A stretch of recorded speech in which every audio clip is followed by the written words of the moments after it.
A stranger's seal fell out of his pocket at the ball. His own mother turned away during the trial and stared at the wall. Now he is kneeling on the bridge while a guard reads out the sentence: exile for life. And at that moment, a completely different person awakens within the mind of the man condemned to death. Cold stone digs into his knees through his torn pants. A buzzing fills his ears. Not voices, the rumble of a crowd that hates him. He raises his head. Hundreds of faces, twisted mouths. Someone spits. Warm saliva trickles down his cheek. He doesn't wipe it away. His hands are bound behind his back. A black river roars beneath the bridge. A guard reads from a parchment in a bored voice. Theft of the royal seal. Treason against the crown. Forfeiture of name and lineage. Exile beyond the river Morn. Forever. And then a memory hits him like a bucket of ice-cold water. Someone else's memory. A ballroom, candles. A cousin with a sycophantic smile puts an arm around his shoulder. Then a scream. Guards turn his pockets inside out. The seal bearing the coat of arms falls to the floor. He didn't take it. He didn't even see it. But it was in his pocket.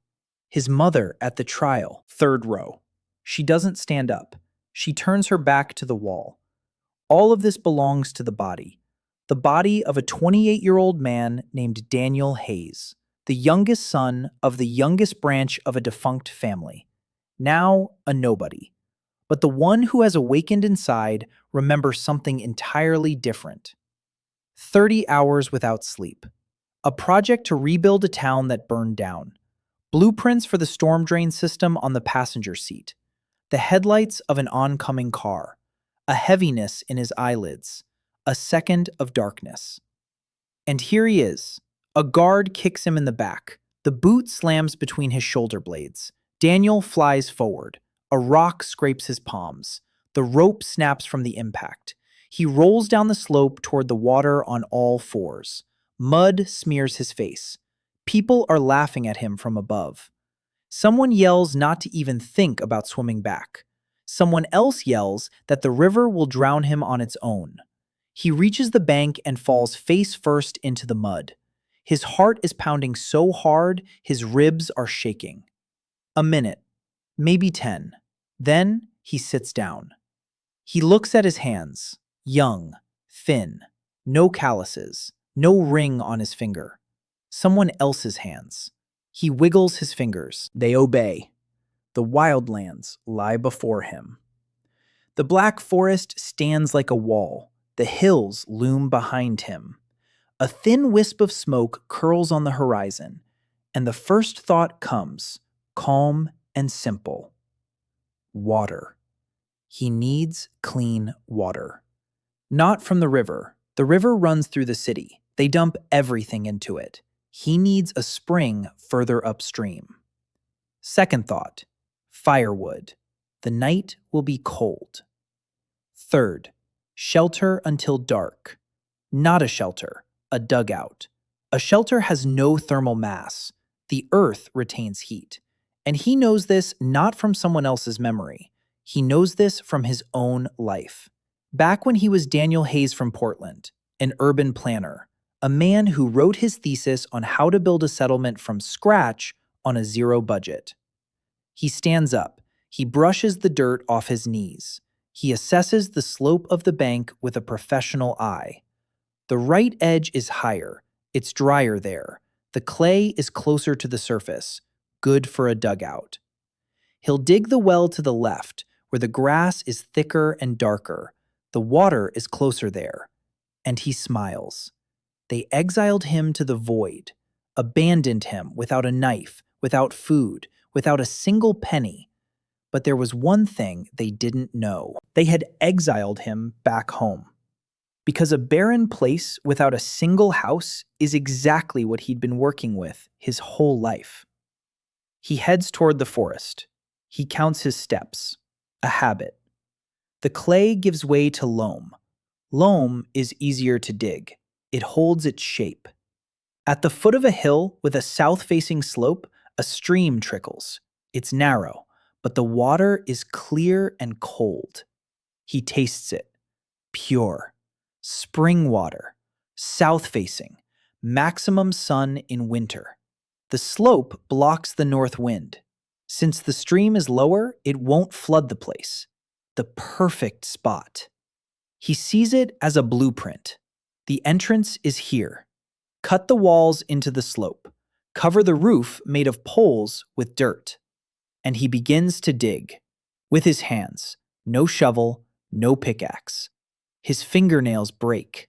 The skin on his palms cracks open after half an hour. Blood mixes with the clay. He doesn't stop. His body is young and weak. The former owner was a nobleman and had never dug the earth. His muscles burn. His back groans. He doesn't care. 4 hours at most until dark. By sunset, the hole is already 1.5 times his height deep. The roof of sticks and moss lies on top. Inside, it's cramped, dark, and smells of damp clay, but the wind can't reach him. He gathers dry branches and realizes he doesn't know how to start a fire. In a past life, there were matches, lighters. Here, there's nothing. He sits in a hole at the edge of the world without fire, and once again, his body's memory is reluctant to share its secret. Flint. He needs flint. There's no steel, but there are stones by the stream. He strikes them together over the dry moss. Once. Twice. 30 times. Sparks fly past. His fingers go numb. On the 47th strike, the moss flares up. A red dot. He fans it. The flame licks a twig. The fire catches. He sits by the hearth in his den. His hands are covered in blood and clay. His body shakes from exhaustion and the cold. His stomach growls with hunger. But he is alive, and he has shelter. That will be enough for the first night. And then translucent lines flash before his eyes, like a projection on an invisible screen. Letters, and not in the language of this world. In English. The settlement system has been activated. The bearer possesses the skill of creation and the intention to build for others. First task, build a hearth for the one who will come. He reads it twice. For the one who will come, not for himself. He smiles and closes his eyes, and for the first time in this whole crazy day, he thinks not about survival, but about how desperately he needs a shovel. Morning comes with the cold. The fire has gone out. His teeth are chattering. He finds a branch with a sturdy fork. He burns the end in the embers. He sharpens it with a stone, an ugly, crooked hybrid of a shovel and a hoe. But it cuts into the loam 3 times easier than bare hands. He digs all day. By evening, the hole has turned into a dugout with a hearth made of stones. Flat stones on the bottom. A chimney through a crack in the ceiling. He builds a fire. The stone heats up slowly and gives off heat for a long time. Heat capacity, a basic principle. But the system remains silent. He built this hearth for himself, and he understands. The system was not mistaken in its words. A hearth for the one who will come means for someone else, not for him. On the 3rd day, he finds food, not by hunting, wild roots by the stream. His body's memory recognizes the bitter thistle, tough, but edible if boiled for a long time. He boils it in a hollow in the rock, wild, primitive, but his stomach fills and the world becomes a little less hostile. He sets snares made of twigs, crooked, clumsy. The first day, nothing. The second, nothing. On the 5th day, a small animal resembling a rabbit gets caught in the snare. He skins it with trembling hands. He's never done this before, not in this life nor in the last, but hunger teaches faster than any mentor. The meat sizzles on the stones of the hearth, and the smell wafts through the forest. That smell is what gives him away. In the evening, 3 men approach the fire. He hears them before he sees them. The crackling of branches. They aren't hiding. There's no point in hiding. 3 men, skinny, dirty. Each holds a knife. Not a combat knife, utility knives, but sharp enough to kill an unarmed man. Silence for a few heartbeats. He looks them in the eyes and sees not anger, hunger. They're different things. An angry person wants to cause pain. A hungry person wants to eat. He moves silently to the side, takes out the last piece of meat he'd been stretching out over 2 days, places it on a rock between them. The largest one, with a jagged scar across his eyebrow, looks at the meat, then at him, and then Daniel speaks, calmly, as if talking to a contractor on a construction site. It's going to rain tomorrow. He can tell by the clouds, the wind, and the dampness coming from the west. Their shelter, 200 paces to the north, is set up incorrectly. The poles are lying across the slope. The first downpour will wash it away. Help him dig a drainage ditch around the dugout, and he'll show them how to set up a shelter that will withstand the rain. The 3 exchange glances. The big one snorts. He says Daniel is either a fool or a trickster. Another says he's more likely a fool. They take the meat and leave. It starts raining that night. He sits in the dugout and listens to the water pounding on the roof. It's dry inside. The drainage ditch is working. The water flows down toward the stream. And in the morning, he finds out he calculated everything correctly. The 3 of them are standing by his dugout, wet, angry, silent. The shelter had been washed away. Their clothes were soaked. The big guy with the scar says nothing. He just holds 2 homemade shovels in his hands. Daniel nods. They work all day, silently, angrily. By evening, the drainage ditch curves around the dugout in a semicircle and flows toward the stream. He builds them a proper shelter, with the correct slope, with supports at the load-bearing points, and he explains every step. Not because he wants to teach them, but because he's used to it. A person who understands why he's working is better than one who simply follows orders. They listen, at first with suspicion, then with interest. In the evening, the 4 of them sit by the campfire. The rain has stopped, and the system flashes before their eyes. Mission accomplished. Reward? A blueprint for a basic oven. 10 settlement points. A transparent diagram hovers in the air. An oven made of stone and clay. He recognizes this design. An early European oven from the 12th century. The system didn't give him anything new. It digitized what he already knew, turned it into a blueprint he could show others. And immediately, the next task appears. Build a shelter for 4 that can withstand the first frost. He looks at the 3 by the campfire. He doesn't even know their names. He asks. The burly man with the scar answers. His name is Graham, a former soldier in the border garrison. He deserted when his commander ordered the burning of a village that hadn't paid its taxes. The second is Owen, a former bricklayer. He was caught stealing bread, not for himself, but for his daughter, who'd stayed behind in the city. The third remains silent. Graham speaks for him. His name is Finn. He hasn't spoken since they brought him to the bridge. Graham asks why he's doing this. Why share food and build shelters for strangers? Daniel thinks for a second. He can't tell the truth. He can't say that the system gives him tasks that only work when he builds for others. He can't say that he's from another world.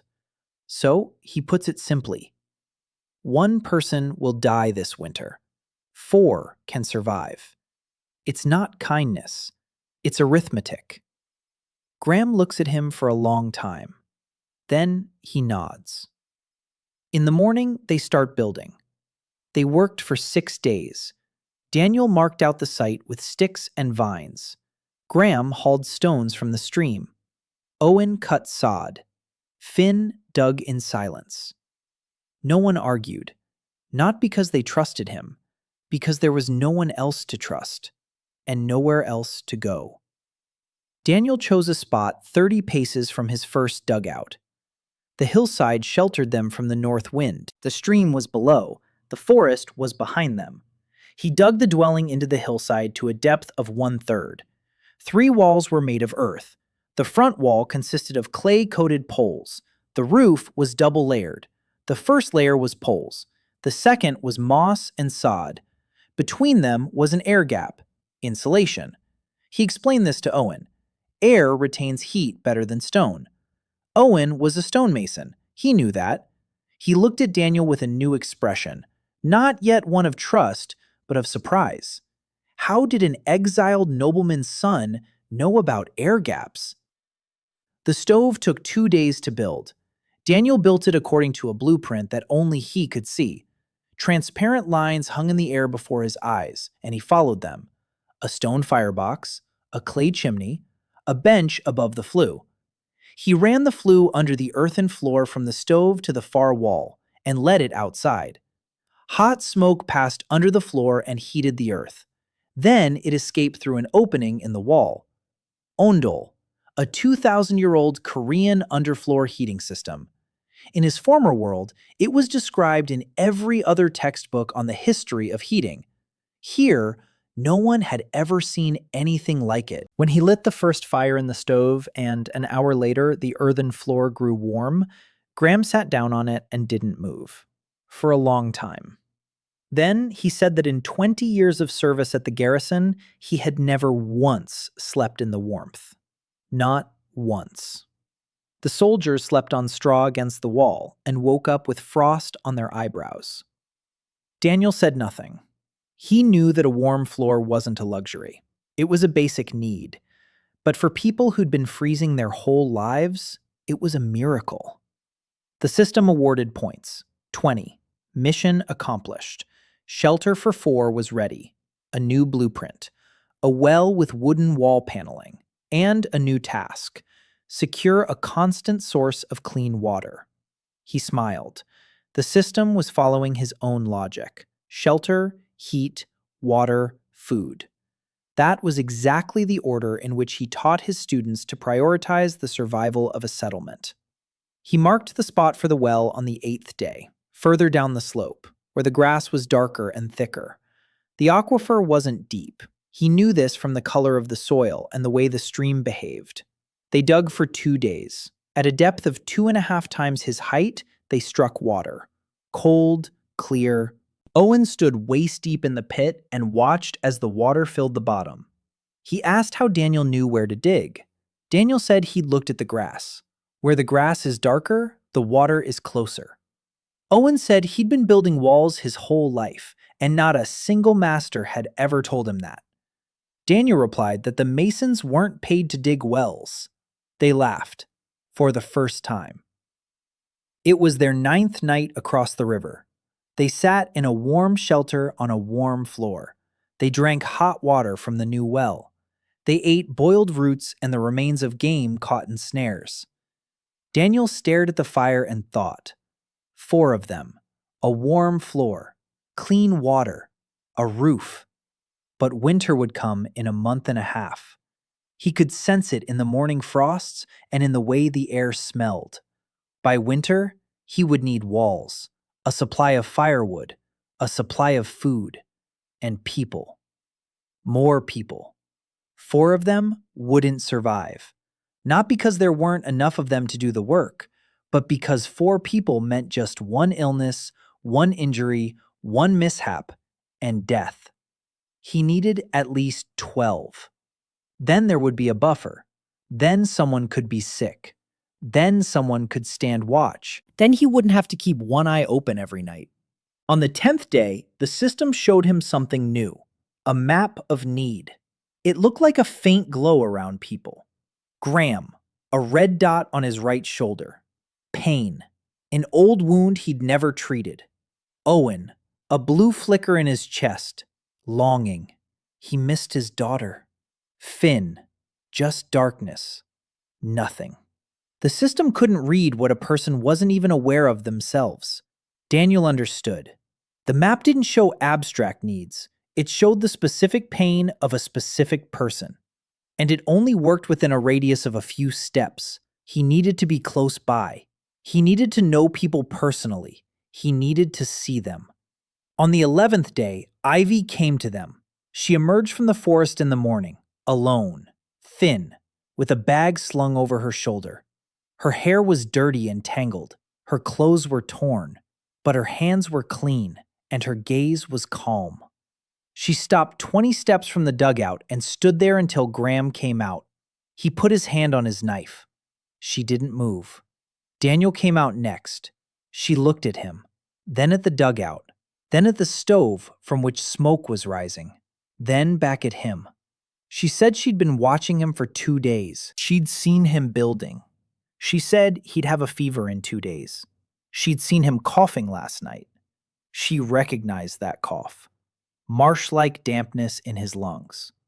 Without treatment, he won't be able to get up in 5 days.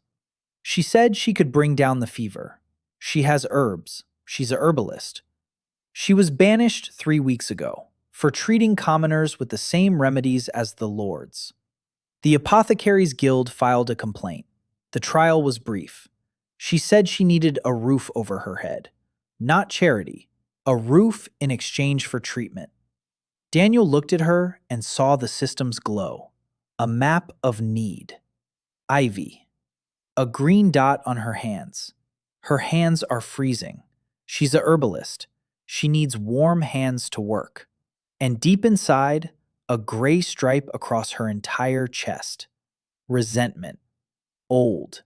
Heavy. She's never been taken seriously her whole life. He said she'd get a place to stay. Not in exchange. It'll just be there. Ivy frowned. She said she doesn't accept handouts. He said it wasn't a handout. He needs a herbalist. He needs someone who knows which roots are edible and which aren't. Someone who knows how to treat a cold and how to dress a wound. He needs her, not her one-time service. Her, herself, as part of what he's building. Ivy was silent. Then she asked what exactly he was building.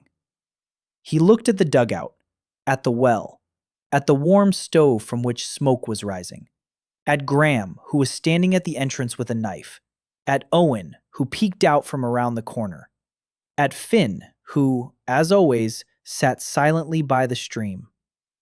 He said he was building a place where people could be happy. Ivy smiled wryly. She said it sounded like the words of a fool or a saint. He replied that he was neither. He was an engineer. She didn't understand the word, but she sat down by the fire and took a bundle of dried herbs out of her bag. That evening, she brewed him a bitter decoction. He drank it. That night, a fever swept over him like a wave. Heat, sweat, shivering. He tossed and turned on the dirt floor and saw fragments of 2 lives. Blueprints on his desk. The faces of students in the lecture hall. The headlights of an oncoming car. A bridge. A crowd. A spit on his cheek. Ivy sat beside him. She changed the wet rags on his forehead. She gave him the bitter brew to drink. By morning, the fever had subsided. 2 days later, he was back on his feet. Weak, but alive. Ivy had saved his life. Without her, the fever would have killed him on the 3rd day. He would have lain there alone in that dugout, burning up. And no settlement system would have conjured up a cure out of thin air for him. He understood this very clearly. The system doesn't protect. The system provides tools. People are the ones who protect. While he was sick, Graham, Owen, and Finn worked without him. Graham chopped wood. Owen hewn the logs. Finn dug in silence. They did what he had shown them. They expanded the site. They were preparing the foundation for the second shelter. Without blueprints, from memory, based on what they'd seen when he built the first one. When Daniel went outside on the 4th day after his illness and saw what they'd done, he stopped in his tracks. The site was level. The posts were crooked, but they stood. A drainage ditch ran along the perimeter. It was uneven, it had mistakes, but it was there. Owen walked over and said they'd done it as best they could. He said it was probably all wrong. Daniel shook his head. He said the posts needed to be leveled and the trench deepened by a palm's width. But the foundation was right. They'd grasped the principle. Owen didn't smile, but his shoulders straightened, just a little. The system flashed, a new notification. Skill transfer activated. Student, Owen. Comprehension level, 4 out of 100. Daniel closed his eyes and exhaled. So that's how it works. He teaches, they learn. The system records it. And the more they understand, the better they build. He wasn't just a builder. He was a teacher of builders. That changed everything. By the end of the second week, they had 2 shelters. One for the 4 men, the second for Ivy, a small one, with shelves for herbs, with hooks on the walls for drying, with a small window covered with oiled cloth. Ivy stood inside, running her fingers along the shelves. She didn't say a word, but Daniel saw the map of need. The gray streak of resentment had grown thinner. It hadn't disappeared, it had just grown thinner. He realized he hadn't built a house. He had built respect, in the form of walls and a roof and shelves for herbs. Ivy turned to him and said he was strange, that no nobleman would ever build a house for a herbalist, especially one with shelves, especially one with a south-facing window so the light would fall on her workbench. She asked who he really was. Daniel looked her in the eyes. He almost told the truth. Almost. Instead, he said he was a man who knew that a herbalist needed light and dry hands. Ivy didn't believe him. The first snow fell on the 29th day. Daniel woke up to the silence. The forest, which was always bustling, had suddenly fallen quiet. He crawled out of the dugout and saw white. A thin layer, about as thick as his palm. But it was snow. Real snow. Winter had come sooner than he'd expected. The third shelter was 2/3 complete. The walls were up, the roof was in place, but the stove wasn't finished. The chimney hadn't been installed yet. He rounded everyone up at the work site. 7 people. The morning cold bit at their fingers and ears. He explained the task. They had 2 days, maybe 3. After that, the temperature would drop and the clay would stop setting. It's impossible to work with clay in the freezing cold. It cracks. The stove would fall apart. They worked like mad. Graham mixed clay with straw. Ted hauled stones. Owen laid out the firebox. Finn silently held the structure in place while the clay dried by the fire that Daniel had built right inside the shelter to warm the walls. Ivy boiled water and made everyone drink something hot every hour. Daniel stood over the oven and directed every stone, every layer of clay, every bend in the chimney. He couldn't afford to make a mistake. A second attempt wouldn't come anytime soon. They'd made it in time, in 2 days. The stove was built, the chimney was in place. They lit the first fire on the evening of the second day. The smoke flowed smoothly. The draft was good. The floor began to warm up after an hour. Ted and his wife lay down on the warm floor and didn't move until morning. Ted's wife, whose name was Beth, didn't cough at night for the first time in 2 weeks. Ivy said that warmth was the best medicine for what was tormenting her. Not herbs, warmth. The system counted the task as completed. 30 points. A new blueprint. A basic hand-operated mill. 2 millstones and a wooden frame. For grinding grain. They didn't have any grain, but they had the blueprint for the future. And a new assignment. Stockpile 30 days worth of food for all the residents. Daniel sat down and did the math. 7 people, 30 days, minimum intake. 3,000 calories per person per day for hard labor in the cold. That came to 630,000 calories. Translated into the reality here, that was roughly 200 kilograms of meat or fish, or the equivalent in roots and dried berries. They had none of these in the necessary quantities. Snares yielded 1 or 2 small animals a week. They had to search for roots under the snow. Fish. He thought about fish. The Morn River was half a league away, wide, deep. There had to be fish. But they had no nets, no boat, no fishing rods with hooks. He sat by the fire that evening and thought. Graham sat down beside him. Graham said that 2 hours' walk to the north, there was a lake. Small. He'd seen it when he first arrived here. Daniel asked how he knew. Graham said he'd been a soldier for 20 years. He knew how to read the terrain. He'd seen the ducks flying north and then descending. That meant water.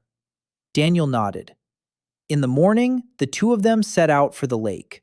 Graham carried a knife. Daniel carried a vine rope. The lake was exactly where Graham had said it would be. Small, round, dark water. The banks were overgrown with reeds.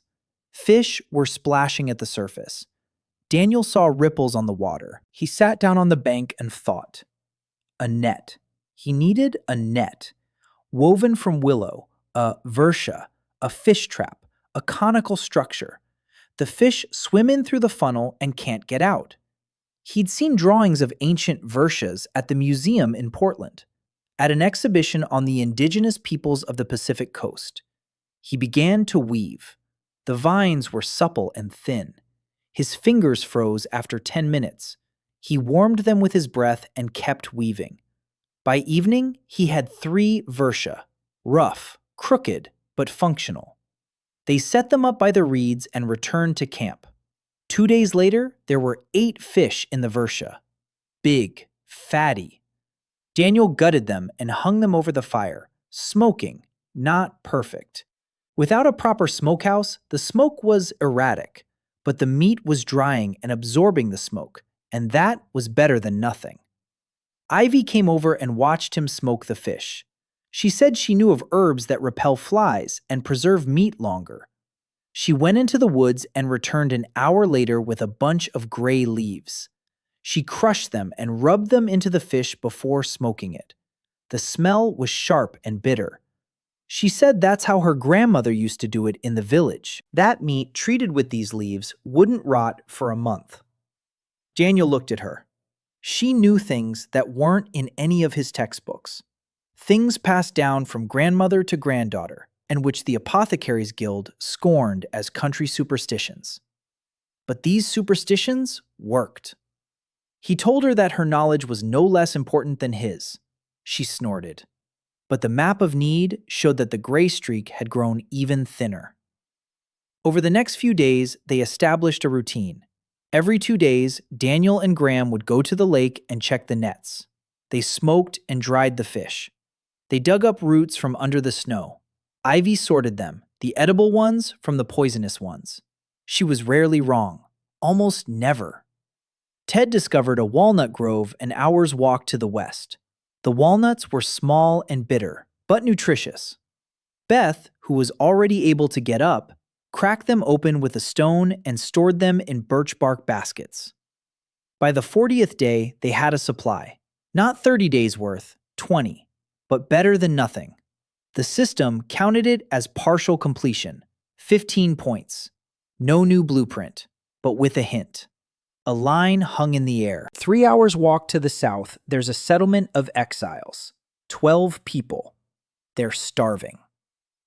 Daniel read this and was silent for a long time. 12 people to the south. Starving. He himself had enough supplies for 20 days, not 30. Going to them meant wasting time and energy. Helping them meant sharing what was already so scarce. But the system didn't give this information out for nothing. The system assigned tasks for the benefit of others. If he went south and helped, it would be for others. If he stayed and saved the supplies for his own people, it would be for himself. He gathered everyone that evening and told them, 12 people in the south. Graham said it wasn't their problem. He said they didn't have enough themselves. He said winter would be long. Owen said nothing. Ted said Graham was right. Beth said there might be children down south. Ivy said Daniel had already made up his mind and was just asking out of politeness. Daniel looked at her. She was right. He'd already decided. In the morning, he headed south. Alone. Graham volunteered to go with him. Daniel said no. Graham was needed here. If he didn't return in 4 days, Graham should take command. Graham looked at him with a heavy expression. He said Daniel was a fool. Daniel replied that he was an engineer, and that was almost the same thing. Graham didn't get the joke. He walked for 3 hours through the snow. The forest was quiet, white. The trees stood like columns. Animal tracks crisscrossed the path. He counted his steps out of habit. 2,400. About 2 kilometers. He thought about how strangely this world works. 3 weeks ago, he'd been kicked off a bridge. Now, he was walking through a winter forest to save people he'd never seen. Because the translucent interface in his head told him they were starving. And because he couldn't help but go. Not because of the system. Because of himself. In his past life, he designed cities. Small ones. Poor ones. Cities for people who had nothing. And every time he started a new project, the first question was always the same. Who lives here, and what do they lack? He didn't know any other way. He found the settlement in the south by the smoke, a thin wisp rising above the trees. He stepped out into a clearing and saw them. Huts made of branches. 5 of them, full of holes, crooked. A fire was burning in the center of the clearing. People were sitting around it. 12. Maybe 13. It was hard to count because some were lying down and not moving. Thin, gray faces. There were children among them. 3. The youngest looked about 6 years old. He was sitting by the fire, staring at the flames. Empty eyes. A grown man stood up when he saw Daniel. Tall, broad-shouldered, but emaciated. His cheekbones jutted out like blades. He held a stick in his hand. He asked who Daniel was and what he wanted. Daniel said he lived up north. Not all of them came. 9 out of 13. 4 stayed behind. 2 were too weak to walk. 2 simply didn't believe it. The man with the cane led the rest. His name was Bran, a former carpenter from the port city of Cormark. He had been exiled for striking a tax collector who had beaten his wife. His wife had died in prison while he was awaiting trial. He didn't come because he believed Daniel. He came because the children were dying. 3 children. Not his, no one's. Orphans from the second wave of exiles who had joined their group on the 3rd day. The oldest was 12. The middle one was 9. The youngest was 6. The oldest was named Nell. She held the younger ones by the hand and didn't let go for a second. Daniel watched them as they entered the camp. He saw the map of need. Nell, a yellow glow in her hands. She was clutching her brother's hands so tightly that their fingers turned white. Fear. She was afraid they would be separated. The middle boy was Ty, a blue glow in his stomach. Hunger. Not the kind of hunger when you want to eat. The kind of hunger when the body starts to eat itself. The youngest was Pip, red all over his body. Everything hurt. Cold and exhaustion, and some kind of infection that Ivy had identified within the first few minutes. Ivy took Pip to her, silently, without questions. She sat him by the stove, wrapped him in a fur, began to give him the herbal tea. Nell stood by the entrance and didn't leave until Ivy told her she could stay nearby. Nell sat down by the wall and closed her eyes. For the first time in a long time, she was warm, and her brother was in the hands of someone who knew what to do. Daniel stood outside and counted. 16 people. 3 shelters for 7. They needed at least 3 more shelters. 20 days worth of food supplies for 7. For 16, that's 8 days. 8 days. He closed his eyes, exhaled a cloud of steam, opened his eyes, got to work. The next 10 days were the hardest since their exile. 16 people. Half of them were exhausted. 4 children, including Nell. 2 were sick. Ivy was torn between them. Daniel slept only 4 hours a day. He designed, he built, he taught, he led, he explained. Bran turned out to be a natural carpenter. His hands knew wood the way Ivy's hands knew herbs. He would look at a log and see in it a beam or a plank or a post. Daniel showed him the blueprint for the shelter once. Bran nodded and began to build. No questions, no clarifications. He understood the design at a glance. The system flagged him 3 days later. Skill transfer, apprentice Bran. Comprehension level 14 out of 100. 14! Owen had scored 4 in 3 weeks. Bran had scored 14 in 3 days. Because he already knew how. The system didn't teach from scratch. It amplified what a person already knew. Bran knew wood. The system gave him the precision he'd been lacking. His joints became tighter. His angles became smoother. He noticed it himself. He looked at his hands, then at Daniel. He didn't say anything, but he started working even faster. The 5th shelter was up in 3 days. Bran built it almost entirely on his own. Daniel just pointed out the spot and checked the chimney. The 6th took 2 days. Bran taught Ted how to erect the frame. Ted learned slowly, but he learned. The chain was set in motion. Daniel teaches Bran. Bran teaches Ted. Knowledge is passed on not by magic, but by working side by side, by explanation, by example, by demonstration, by repetition. Just like on any construction site in any world. There wasn't enough food. That was the main problem. The Vershi provided fish, but not enough. The snares provided game, but not every day. The nuts were running out. It was getting harder and harder to find roots under the snow. On the 45th day, Daniel called a meeting. Not a formal one, just 5 people around the campfire. Him, Graham, Bran, Ivy, and Owen. He said that at the current rate of consumption, the food would run out in 6 days. A decision was needed. Graham said they needed to hunt, for real. Not with snares, but with weapons. He's a former soldier. He knows how. But they'd need a spear or a bow. Daniel said they didn't have any metal for a spearhead. Bran said they could make a spearhead out of stone. Flint splits into sharp slabs. He'd seen it done in mountain villages when he was an apprentice. Graham said that hunting with a stone spear was madness.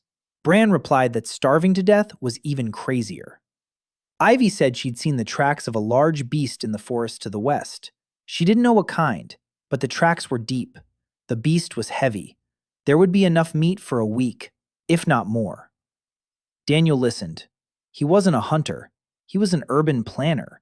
He didn't know how to track a beast, and he didn't know how to kill it with a stone spear. But he knew something else. He knew how to build a trap, a pit, a deep one, with stakes at the bottom, covered with a layer of branches on top, a hunting pit, a primitive technique known to humankind for thousands of years. He described the design. Graham listened. Then he nodded. He said it might work if they set the pit on the trail the beast takes to the watering hole. The tracks would reveal the trail. They worked for 2 days. They dug a pit 2 meters deep and 1.5 meters wide. The stakes at the bottom were made of sharpened poles.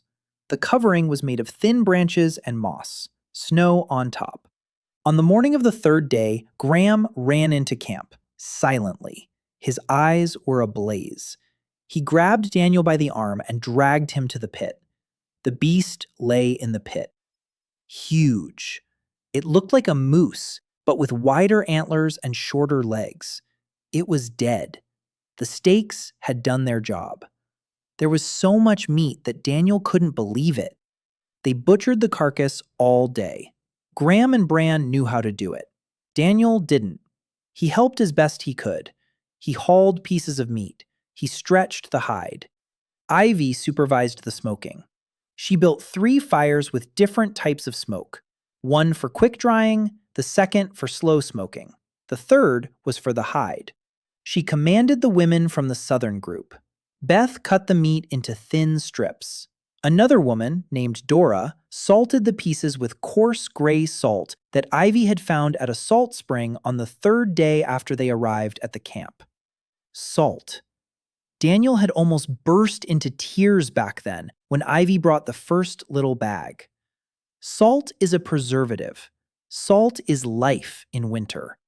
The salt spring wasn't on the system's map. Ivy found it. With her knowledge, with her herbalist intuition. The system gave him the tools. People gave him what the system couldn't. By evening, the meat was hanging on poles over the campfires. The hide was drying on a frame. Their food supply jumped from 6 days' worth to 30. The system recorded it. Mission accomplished. 40 points. A new blueprint. A glacier. An underground storage facility for meat and fish.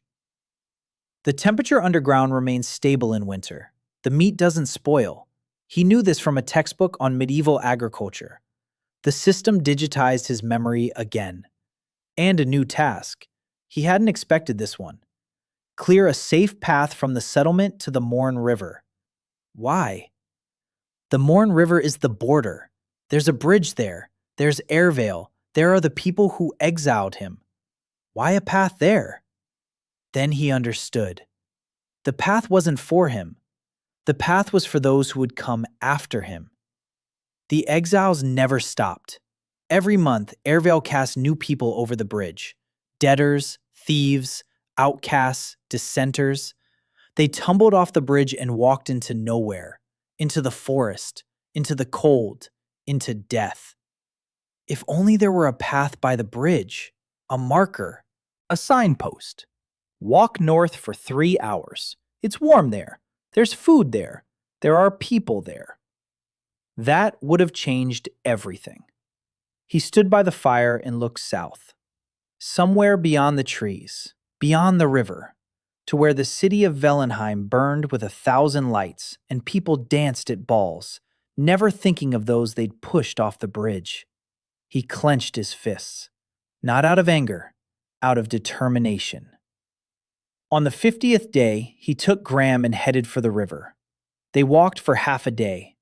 Daniel counted his steps. He marked landmarks. Here, an old oak with a split crown. Here, a boulder shaped like a reclining bear. Here, a stream they had to cross by stepping on the rocks. He snapped off branches at eye level. Every 50 steps. The simplest way to mark the trail. Anyone walking north from the river would see the snapped branches and realize that people pass this way, that there's a path here. They reached the river by evening.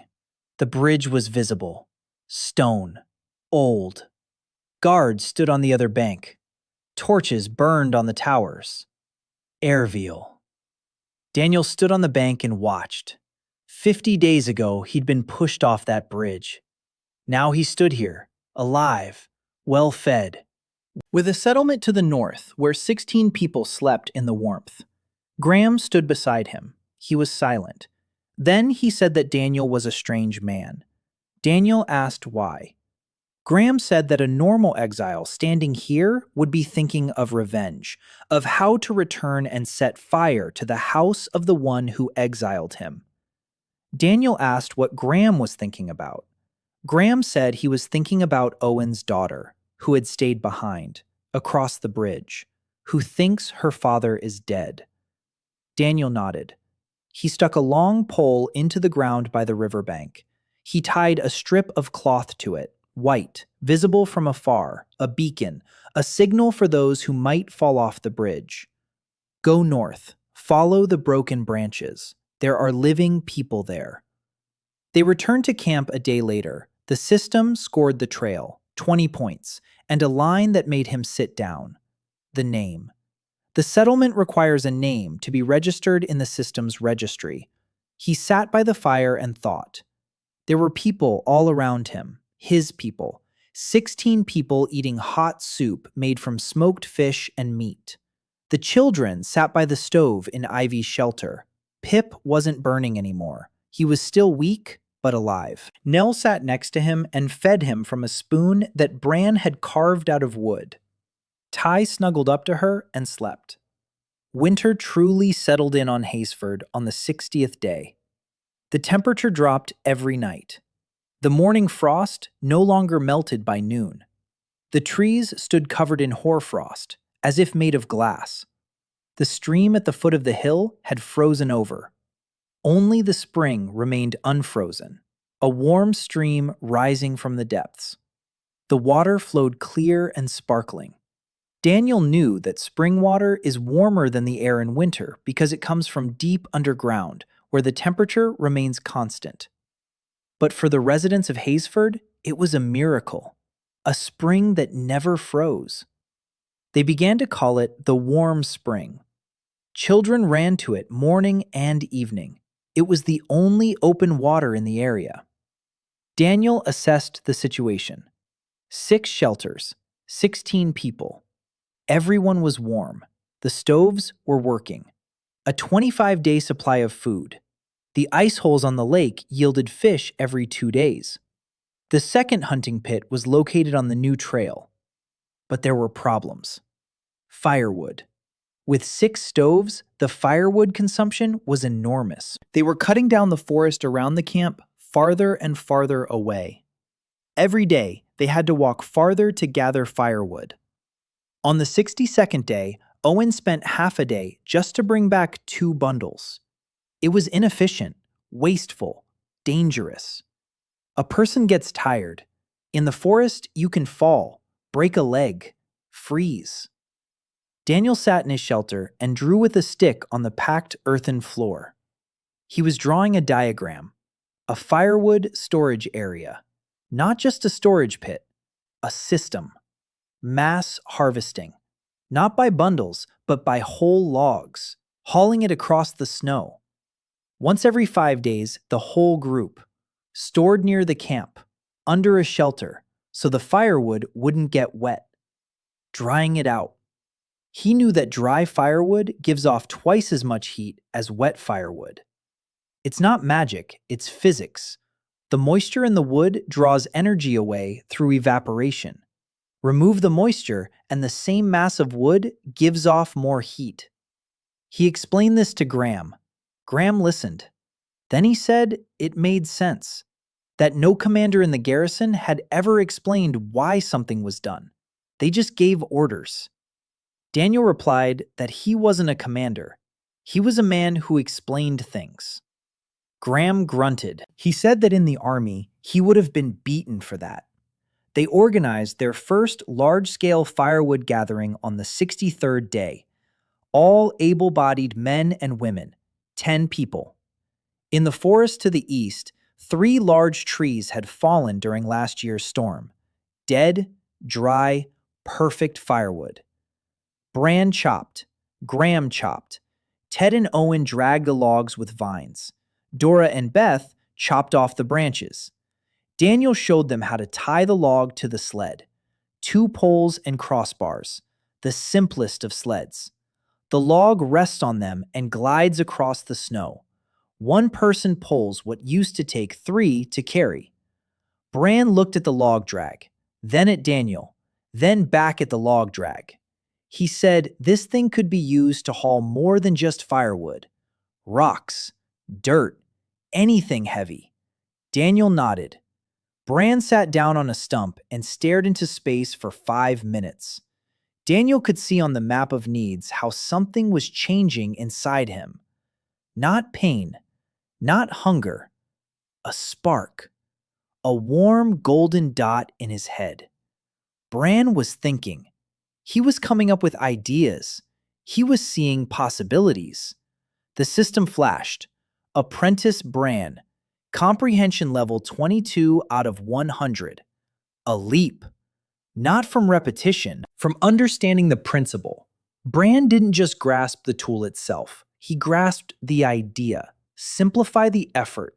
Use what's available. One tool for many tasks. That was the moment Daniel realized that Bran would become his right-hand man in construction. The firewood was delivered in 4 hours. It used to take just as long for 2 bundles. The firewood shed was up by evening. Bran designed it himself, a sloped roof. The south side was open for ventilation. The north wall was closed off from the wind. The floor was raised on poles so air could circulate underneath as well. Daniel didn't interfere. The shed was good. Not perfect, but good. Bran learned faster than anyone else. On the 65th day, new people arrived. They came along the trail from the river, 4 of them, 2 women and 2 men. They were walking over broken branches. They saw the white cloth on a pole by the shore and headed north. They were in bad shape. Thin clothing, frostbite on their fingers. One of the women could barely walk. Ivy took her in right away. 3rd-degree frostbite on 2 fingers of her left hand. Ivy said that if they'd arrived a day later, she would have lost her hand. Daniel stood and watched them. His trail was working. His beacon was working. People were coming. They were coming because he'd shown them the way. The population of Haysford had reached 20. The system updated the status. New mission: build a communal house. A place where residents can gather, eat, and talk together. He understood why. 6 shelters meant 6 small groups.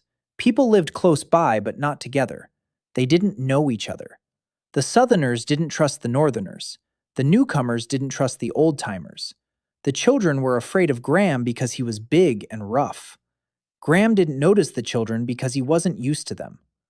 A shared space isn't a luxury. It's the social glue. A place where people become a community rather than just neighbors. He knew this from urban planning. A square, a market, a community center. Every successful village in history had a center, a place where everyone gathered. He laid out the site on the 7th day after the new people arrived, in the center of the camp, between the shelters, a level area they'd trampled down over 2 months. The communal house had to be big, bigger than any shelter, with a long table, with a hearth in the center, with benches along the walls. Bran lit a fire. He said he'd spent his whole life building small things. Awnings, fences, sheds. He'd never been entrusted with a major commission. The guild only gave major commissions to craftsmen with the right surname. Daniel unfolded the blueprint of the structure in front of him. Bran had only ever seen Daniel draw with a stick in the snow, but the lines were precise. The proportions were correct. Bran looked at the plan, his eyes burning. He asked how Daniel knew how to build such structures. Daniel said he'd read a lot. Bran snorted. He said that bookworms usually didn't know how to dig. Daniel showed him his hands, chapped, calloused, marked by scars from stones and wood. Bran looked. He nodded. The construction took 8 days. Everyone worked. For the first time, Daniel saw 20 people working toward a single goal.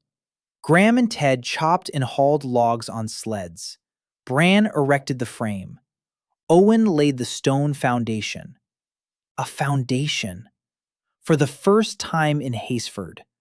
Stones laid in a row on compacted clay.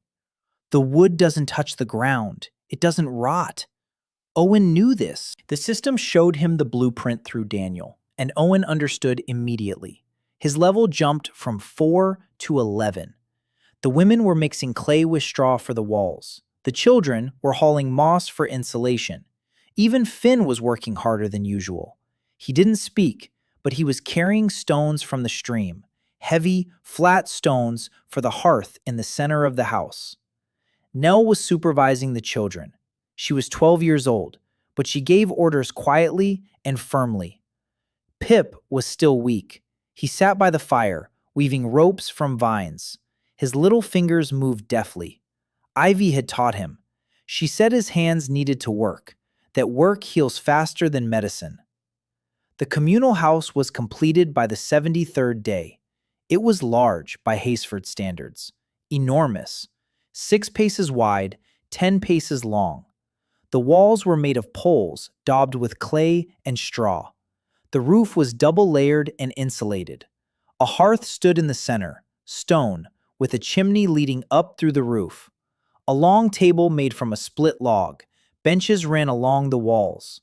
The floor was earthen, but packed down to the hardness of stone. Bran walked around inside.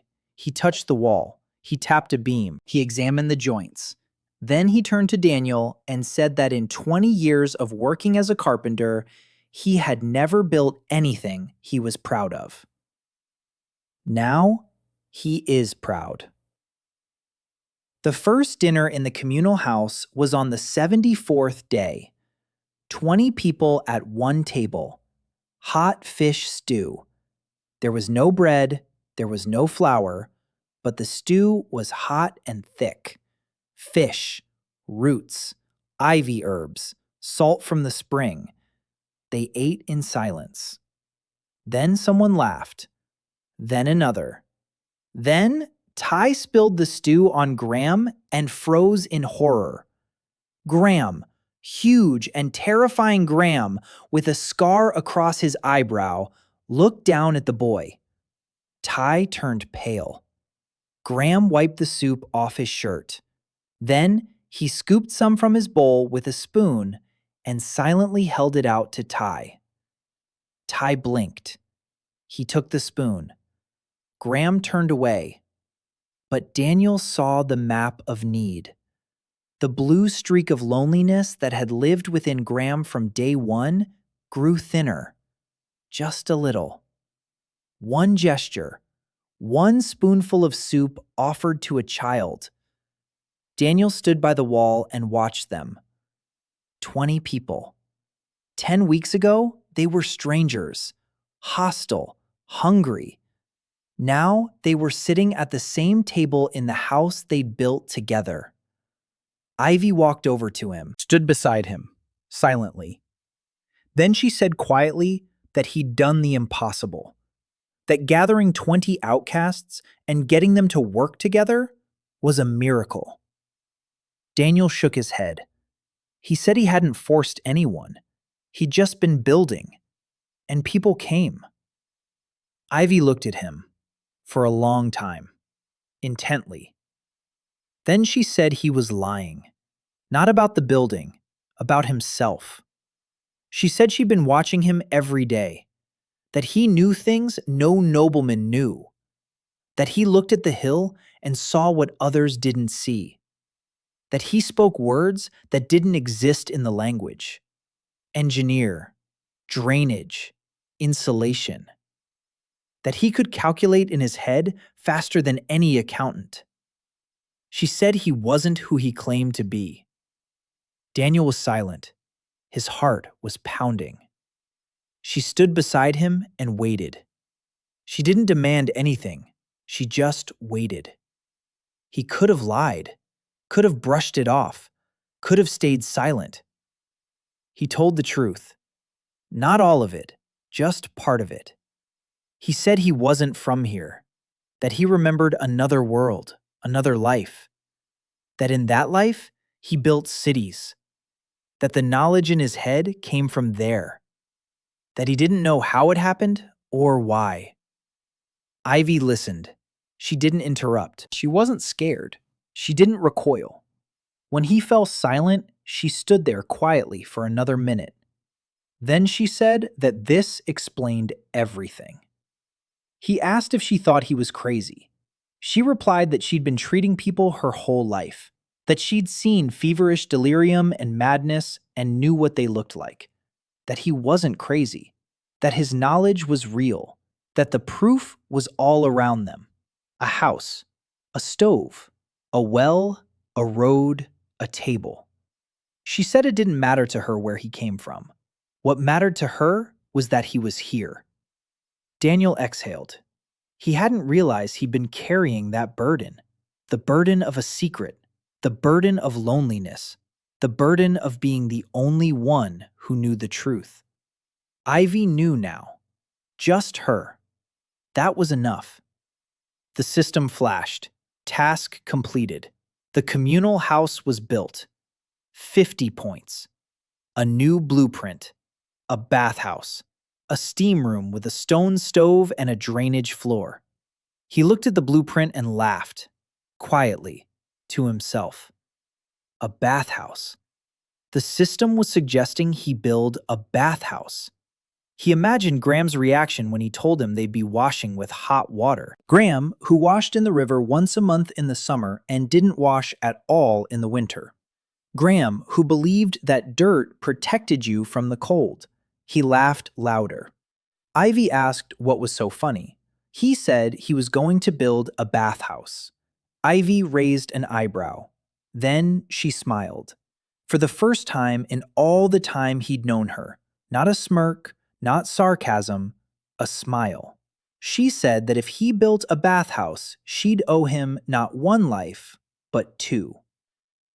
Daniel started the bathhouse on the 78th day, not because he wanted luxury, because Ivy had made it clear. If they didn't start washing with hot water, by the end of winter, half the camp would be struck down with skin diseases. Dirt isn't just dirt. It's cracks in the skin. It's infection in those cracks. It's fever from infection. It's death from fever. The chain of events is simple and relentless. Daniel knew this from his past life. Poor sanitation had killed more people than all the wars combined. Not the presence of sanitation, the absence of it. He unfolded the blueprint of the system, a sauna stove. Stones are stacked above the firebox. The fire heats the stones. Water is poured onto the stones. Steam, hot, humid air. A sloped drainage floor so the water flows out rather than pooling. Walls made of clay-coated poles, double-layered, with an air gap to keep the heat from escaping. He explained the design to Bran. Bran listened. Then he asked why they poured water on the stones. Daniel said that hot steam cleans the skin better than cold water. Bran looked at him as if he were someone claiming the earth was round, with skepticism, but a willingness to test the claim. They built it for 5 days. The sauna stood next to the communal house, small, 4 steps by 3, but with the right stove and proper drainage. The stove was made of river cobblestones. Bran had picked them out himself. Solid, heavy, without cracks. Cracks are dangerous. A cracked stone can burst from the heat and cause injury with shards. Daniel explained this. Bran remembered it and passed it on to Owen. The chain of knowledge was working. The first firing took place on the 83rd day. Daniel lit the fire in the morning. The stones heated up for 4 hours. Then he splashed water from a wooden bucket. A hiss, a cloud of steam. Hot air hit his face. He went in first, alone. He checked it out. The temperature was bearable. The steam was steady. The drainage was working. The water flowed into a groove and drained outside into a pit behind the wall.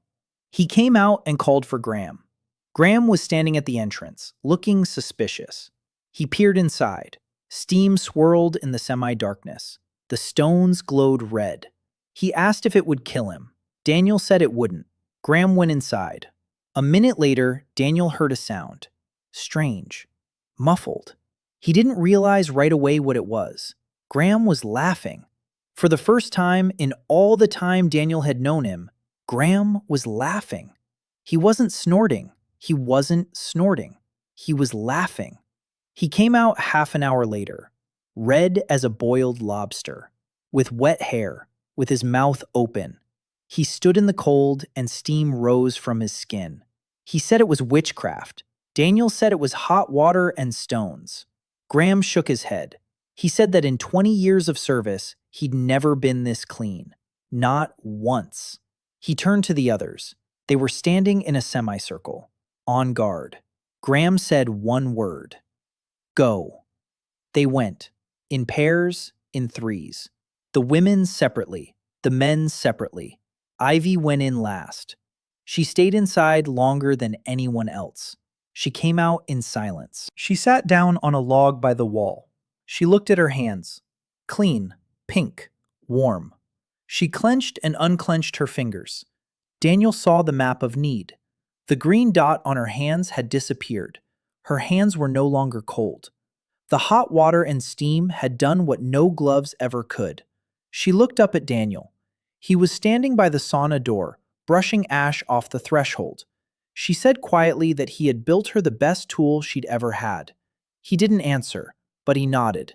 The system awarded points, 60, more than for any other structure. He understood why. A bathhouse isn't just a building. A bathhouse is health. It's prevention. It's dozens of illnesses that won't happen because people are clean. The system wasn't evaluating the walls, but the effect. A new blueprint opened, a drainage system with a trough, a water supply system from the spring to the settlement, a clay trough with a 2% slope. The water flows on its own. No buckets, no trips to the stream. He knew this technology, a miniature Roman aqueduct, the simplest version, a clay channel on wooden supports.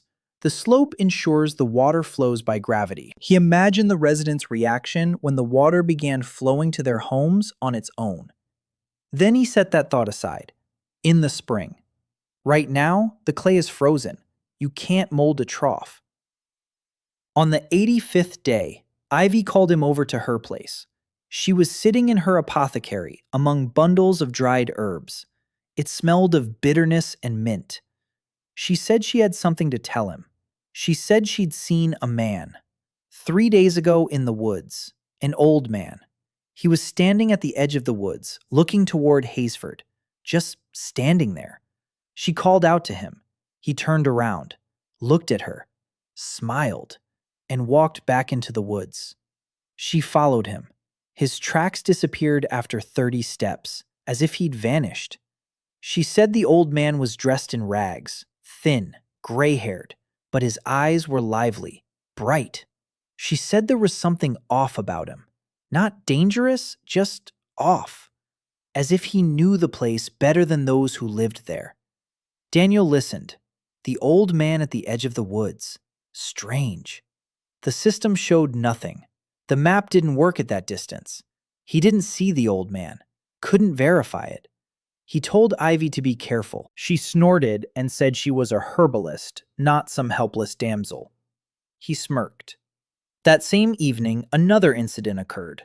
5 people came up the trail from the river, but they weren't ordinary outcasts. 2 of the men were wearing armor, rusty, battered, but still armor. They were deserters, former soldiers from the Morn River garrison. They'd fled on their own, without a trial, without a bridge. They'd simply swum across the river at night. The eldest of them, a man in his 30s with a long scar on his neck, introduced himself as Cullen. He said conditions at the garrison had become unbearable. They hadn't been paid for 4 months. The commander was selling government grain to middlemen. The soldiers were starving. 3 had already died of disease. Cullen said they'd seen the smoke from Haysford from the south bank of the river, the smoke from 6 furnaces. He said the smoke had led them here. Daniel looked at Cullen, at his face, at his hands. A soldier's hands, accustomed to weapons, not to a shovel. The map of need showed a crimson glow in Cullen's chest. Anger. Deep. Heavy. Anger at those who had sent him to serve and then forgotten him.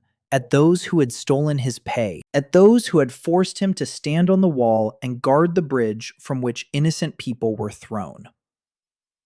Graham stood nearby. He and Cullen looked at each other. 2 former soldiers.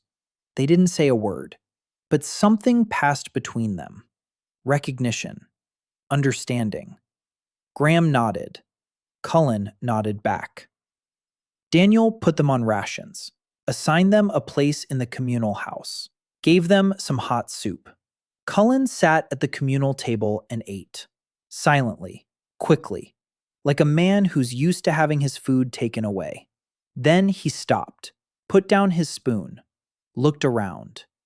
Walls, a roof, a warm floor, a table.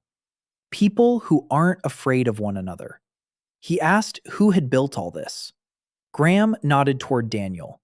Cullen looked at him for a long time. Then he said he wanted to stay. Daniel said anyone could stay. but everyone had to work. Cullen asked what he should do. He was a soldier. All he knew how to do was fight. Daniel said that knowing how to fight meant knowing how to dig trenches, set up tents, and carry heavy loads. Cullen was silent for a moment. Then he picked up a shovel. Haysford's population had reached 25. The system updated the status. 25 residents. Status, village. 50 residents to reach the next level. Daniel wasn't obsessed with numbers, but he understood. 25 people were no longer just a survival group. It was a community. And a community has needs that a group doesn't. Order, distribution, rules, fairness. On the 91st day, the first conflict arose. A real one. One of Cullen's men, a soldier named Red, stole fish from the communal supply. 3 smoked fish. He hid them in his bunk. Dora found them. Dora told Graham. Graham grabbed Red by the collar and lifted him off the ground. Red shouted that he was hungry, that his ration was too small, that he was a soldier, not a peasant, and deserved more. Cullen stood to the side, silent, his face stony. 25 men crowded around. Daniel saw how quickly everything could fall apart. One moment, one conflict, one wrong decision, and 25 men would once again become a crowd of individuals who didn't trust one another. He stepped forward. He told Graham to put Red down. Graham looked at him. He did. Daniel turned to Red. He asked why he'd stolen. Red repeated himself. I'm hungry. The portion is small. Daniel asked if Red knew how many fish were in stock. Red didn't know. Daniel said 47 for 25 people for 14 days. 3 stolen fish equal 1 day's worth for everyone.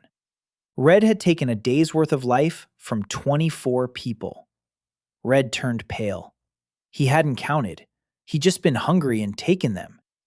Daniel said there would be no punishment, but the fish would be returned to the stock, and from that day on, the stock would be counted openly, every evening, in front of everyone, so that everyone would know how much there was and how long it would last. Transparency, a basic principle of resource management. He knew this from working with impoverished municipalities. When people are shown the budget openly, theft drops. Not because people become more honest, but because they see the consequences. Red put the fish back. Graham let him go. Cullen walked over to Red and whispered something to him. Red nodded, downcast, angry at himself. That evening, Daniel read out the inventory in front of everyone. Fish, meat, nuts, roots, salt, firewood. Every single item, every number. People listened. They were silent. Then Beth asked why they hadn't counted together before. Daniel said he hadn't thought of it. That was a lie. He had thought of it. But he'd been waiting for the right moment, waiting until the need became obvious. Now it had. The system flashed, a new skill unlocked. Resource management. The shared ledger is accessible to all residents. He smiled. The system encouraged transparency. It made sense. The system encouraged anything that made the community stronger. Winter dragged on. The days were short. The nights were long. The frost grew more intense by the 100th day. Daniel counted the losses. Not a single death. Not one. 25 people, all alive. Ivy treated colds, frostbite, cuts, and burns. She worked every day. No days off, no breaks. Daniel saw the need map. Ivy was tired. A gray veil of exhaustion lay over her like a cloak. She didn't complain. Spring arrived on the 120th day. Daniel didn't know it was spring from the calendar. He didn't have a calendar.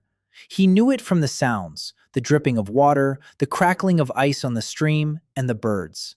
They all returned on the same day. Yesterday had been quiet. Today, the forest echoed with voices.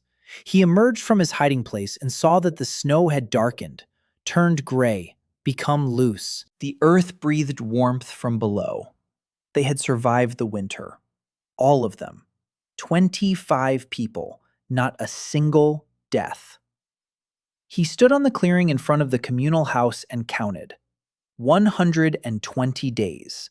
4 months. From a burrow in the hillside to a village with 7 structures. From 1 person to 25. From bare hands to stone ovens and wooden walls. The system displayed the results. Population, 25. Structures, 9, including the well and storage sheds. Settlement level, village. Settlement points, 340. Technological nodes unlocked. Basic oven, ondol. Well, versha, smokehouse, sauna. Drainage system awaiting construction. He looked at the list and thought that in his past life, this would have looked like a report to the municipality. Boring numbers. But behind every number were hands, faces, names. The communal house was Bran, who had erected the frame for 3 days without straightening his back. The well was Owen, who stood waist-deep in icy water. The bathhouse was Graham, who laughed for the first time in 20 years. Spring brought work, lots of work. The snow melted and exposed everything winter had hidden. Sagging roofs, cracks in the walls, washed-out paths, gutters clogged with mud. Daniel made a list. Repairs to all the shelters, expanding the drainage system, diverting water from the spring, vegetable gardens, the mill, paving the central path with stone. The list was long. There were few people. He started with the drainage, because water is the foundation of everything. Without water, there would be no vegetable gardens. Without vegetable gardens, there would be no food except for hunting and gathering. He marked out a line from the spring to the center of the settlement, 200 steps, a 2% slope. He measured the slope with a primitive level, a stick, a rope, and a plumb bob at the end. When the rope hangs perfectly vertical, the stick is horizontal. He calculated the slope based on the difference in height between the 2 points. Owen watched him do it. Then he asked how Daniel knew such things. Daniel said he'd read it in a book. Owen said he'd like to read a book like that. Daniel thought for a second. Then he said he'd write it down, when he had something to write on. They molded the trough out of clay mixed with sand and fine straw, semicircular, a palm's width across. They dried each section in the sun for 2 days. Then they fired it over charcoal.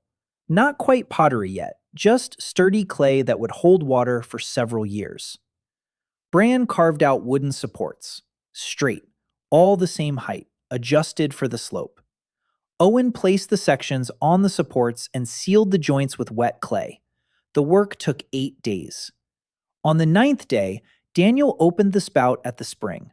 Water began to flow down the trough. A thin stream, clear. It flowed 200 paces along the wooden supports, past the shelters, past the bathhouse, past the communal house, and fell into the stone basin that Owen had built in 2 days. The basin stood in the center of the settlement, open. The water filled it in an hour. People stood around and watched, in silence. The water flowed on its own, without buckets, without hands, all by itself, down the trough, from the hill to the village. Beth was the first to approach. She scooped some up with her palm, took a sip. Then she laughed. She said that in the city from which she'd been exiled, they had to fetch water from a well 3 times a day. Every day, her whole life. But here, the water had come on its own. Graham stood by the pool, touching the water as if he couldn't believe it was real. Cullen looked at the trough and counted the supports. Then he turned to Daniel and said that in the army, they'd award a knighthood for such an invention. Daniel replied that he didn't need a title. He needed a mill. Cullen didn't understand the connection, But Daniel was already thinking ahead. The water flows through the trough with energy. The water's energy can turn a wheel. The wheel can turn a millstone. The millstone grinds grain. They don't have any grain yet, but they could plant some in the spring and harvest it by fall. And then the mill would be a necessity, not a luxury. He was thinking 6 months ahead, a year ahead, a planner's habit. He marked out vegetable gardens on the southern slope below the settlement. The location was ideal: south-facing, maximum sun, natural drainage. Water from the drainage ditch could be redirected through a side channel for irrigation. But there were no seeds, not a single one. He sought advice. Ivy said that wild root vegetables grew in the forest. She could transplant them into the garden beds and domesticate them. It wouldn't happen quickly. The first harvest would be meager, but it was a start. Beth said that she had tended a vegetable garden before her exile, that she knew how to cultivate the beds and when to plant. She asked for a plot. Daniel gave her the best one, the south corner, the warmest spot. Beth stood on her plot and looked at the ground. Then she knelt down and scooped up a handful of soil. She sniffed it. She rubbed it between her fingers. She said the soil was good, rich, black, better than in the city. Daniel nodded. The wildlands weren't cursed. They were empty. An empty land that no one had tilled for centuries was rich, fertile, waiting. On the 130th day, she arrived. Daniel was on the roof of the communal house. He was fixing a leak. Bran stood below, handing him clay. Graham whistled from the gate. Daniel came down. A girl was standing at the entrance to the settlement. Young, about 20, wearing a travel cloak over a dress. Not a peasant's dress. Silk. Dirty. Torn, but silk. On her feet, slender riding boots. No horse. Dark hair. Gathered into a bun that had half come undone. Her back was straight. Her chin was lifted. Her hands were trembling. She looked down at Daniel, even though she was a head shorter than him. She said her name was Sora Valmont, the daughter of Lord Edric Valmont, of a junior branch of the Great House. She had fled the capital. They were planning to marry her off to Chancellor Horn. She was 20. The Chancellor is 63. She refused. Her father struck her. She left at night through a window. She walked for 14 days. She lost her horse on the 3rd day. She lost her bag of belongings on the 5th. She found a trail marked by broken branches and a white rag on the riverbank. She followed it. Daniel watched her. The map of her distress was ablaze, red all over her body. Exhaustion, dehydration, blistered feet, blue spots on her chest. Fear. Not the kind of fear that outcasts feel. The fear of a person who, for the first time in her life, was left without protection, without walls, without servants, without a name that opens doors. And beneath it all, a dark streak across her stomach. Shame. She was ashamed that she couldn't stand up straight, that her hands were shaking, that her silk dress was covered in mud. She was ashamed of her weakness. Ivy approached. She looked at Sora. Told her to sit down. Sora said she'd stand. Ivy said that in 5 minutes she'd collapse because she had 3rd-degree dehydration, and if she didn't sit down right now, Ivy would force her to. Sora sat down. Ivy gave her water, fed her broth, bandaged her raw feet. Sora sat in Ivy's apothecary, staring at the walls, at the shelves of herbs, at the small south-facing window, at the clay floor. She said she didn't understand. She said this was better than the servants' quarters in her father's house. Ivy snorted. Sora didn't notice the irony. 3 days later, Sora was back on her feet. Daniel was waiting. He knew she would ask to leave, or ask for special conditions, or demand to be treated like a noblewoman. She did none of those things. She approached him in the morning and asked how she could help. He asked what she could do. She said she could read, write, count. She knows 3 languages. She plays the lute. She embroiders. She dances. She corresponds. She listed her skills, and with every word, her face grew darker. Because she understood. None of them were worth anything here. A lute doesn't dig the ground. Embroidery doesn't build walls. Dancing doesn't catch fish. Daniel listened. Then he said, "You know how to count." She nodded. He said he needed someone to keep records, resource accounting, a census of the inhabitants, a list of buildings, an inventory of supplies. Everything he kept in his head had to be on paper, because if anything happened to him, all that information would die with him. Sora looked at him, her eyes wide open. She asked if he had any paper. He didn't have any paper. He had birch bark, thin white strips of birch bark on which one could scratch out letters with a sharp stick. He gave her a stack. She sat down at the table in the communal house and began to write. The Hasford Census. 26 residents. Names, ages, where known, skills, health status. She worked all day. The letters were small and even, the handwriting of a noblewoman who had been taught calligraphy since childhood. In the evening, she brought Daniel a stack of birch bark sheets. He read. Everything was accurate, detailed, systematized.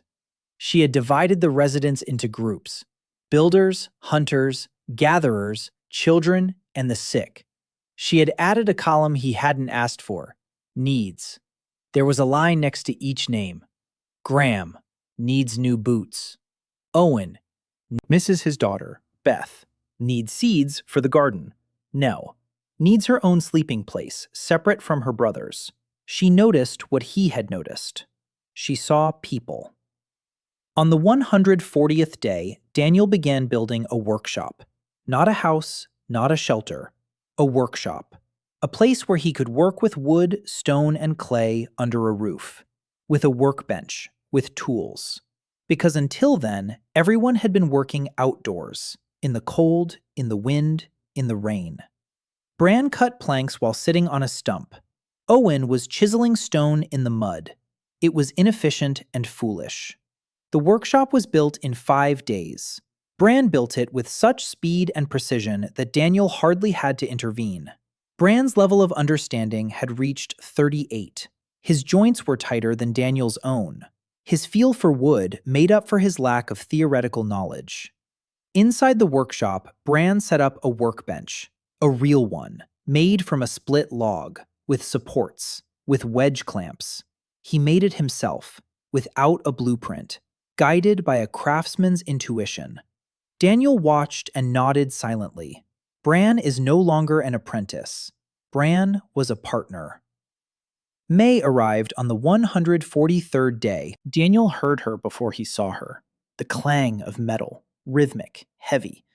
It came from the forest east of the settlement. He grabbed Graham and followed the sound. They found her in a clearing. A woman, not very tall, broad-shouldered, black hair pulled back into a tight bun. Her face was weathered and hard. She was standing by a makeshift anvil, a flat stone on a tree stump. In her hands was a hammer, heavy, with a wooden handle. She was striking a piece of metal, once, twice, 3 times, steadily, with force. Sparks flew in all directions. A bonfire burned nearby. More pieces of metal lay on the coals. She was heating them before forging. Graham stopped. Daniel did too. They stood and watched. She knew they were watching. She didn't stop. She finished forging. She lifted the piece with tongs made of 2 sticks. She looked at it. She lowered it into a wooden trough of water. A hissing sound. Steam. Then she turned around.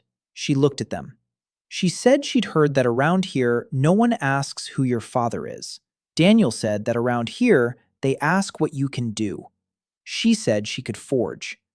She handed him what she just made. A knife. Rough, without a handle. But the blade was even. The edge was sharp. The metal was dense. No bubbles. Daniel didn't know much about blacksmithing, but he recognized quality when he saw it. It was good work. Graham took the knife. He turned it over in his hands. He ran his finger along the blade. He nodded. He said it was the best knife he'd seen in the last 5 years. Her name was May Sun, 24 years old, from the Far Eastern colony, a self-taught blacksmith. The guild wouldn't accept her, not because she was a poor craftsman, because she was a woman. She wandered for 2 years, forging knives and horseshoes for peasants in exchange for food and a place to sleep. Then she ended up in Airvale. She tried to join the capital's guild. They laughed at her. She broke the master craftsman's nose and ended up in prison. She wasn't thrown off the bridge. She crossed the river on her own, because there are no guilds on the other side of the river. She found a vein of iron ore in the hills to the east. Primitive, brown, but usable. She smelted the metal herself in a pit lined with charcoal. She forged a hammer and a knife herself. She lived alone in the forest for 3 weeks. Daniel brought her to Hasford. He showed her the workshop. May went inside. She looked around. She touched Bran's workbench. Then she turned to Daniel and said she needed a forge. Not a corner in the workshop. A forge. With a furnace. With an anvil. With water. Daniel said he'd build it. May looked at him. For a long time. With that expression he'd already seen on others' faces. Distrust mixed with hope. She said she'd been promised that many times before. Masters had promised to take her on as an apprentice. The guild had promised to review her application. The innkeeper had promised to pay for the horseshoes. They'd all lied. Daniel said he wasn't making any promises. He was building it. She'd see for herself. May nodded. She sat down in a corner of the workshop. She took her hammer out of her bag and placed it on her lap. She closed her eyes. She fell asleep within a minute. It was the first time she'd slept under a roof in 3 weeks. He was building the smithy together with her. It was necessary. He knew the principles, she knew the details. He knew where to place the bellows so the smoke would escape and the draft would be right. She knew how high the anvil should be so her back wouldn't hurt while forging. He knew how to create a blast of air. She knew which coal produced the best heat. They argued every day. Loudly. Fiercely. Bran sat in the workshop and listened to their arguments with the expression of someone watching a captivating show. May shouted that Daniel didn't understand metal. Daniel retorted that she didn't understand aerodynamics. May asked what aerodynamics was. Daniel explained the principles of lift and airflow. May fell silent for a moment. Then she said it made sense, but he was still wrong about the forge's placement. The smithy was completed on the 150th day, a separate building, stone walls. The bellows were made of fire clay. The anvil was the largest flat stone that Graham and Cullen had hauled from the river. The bellows. Daniel had constructed them from wood and leather. A very simple design.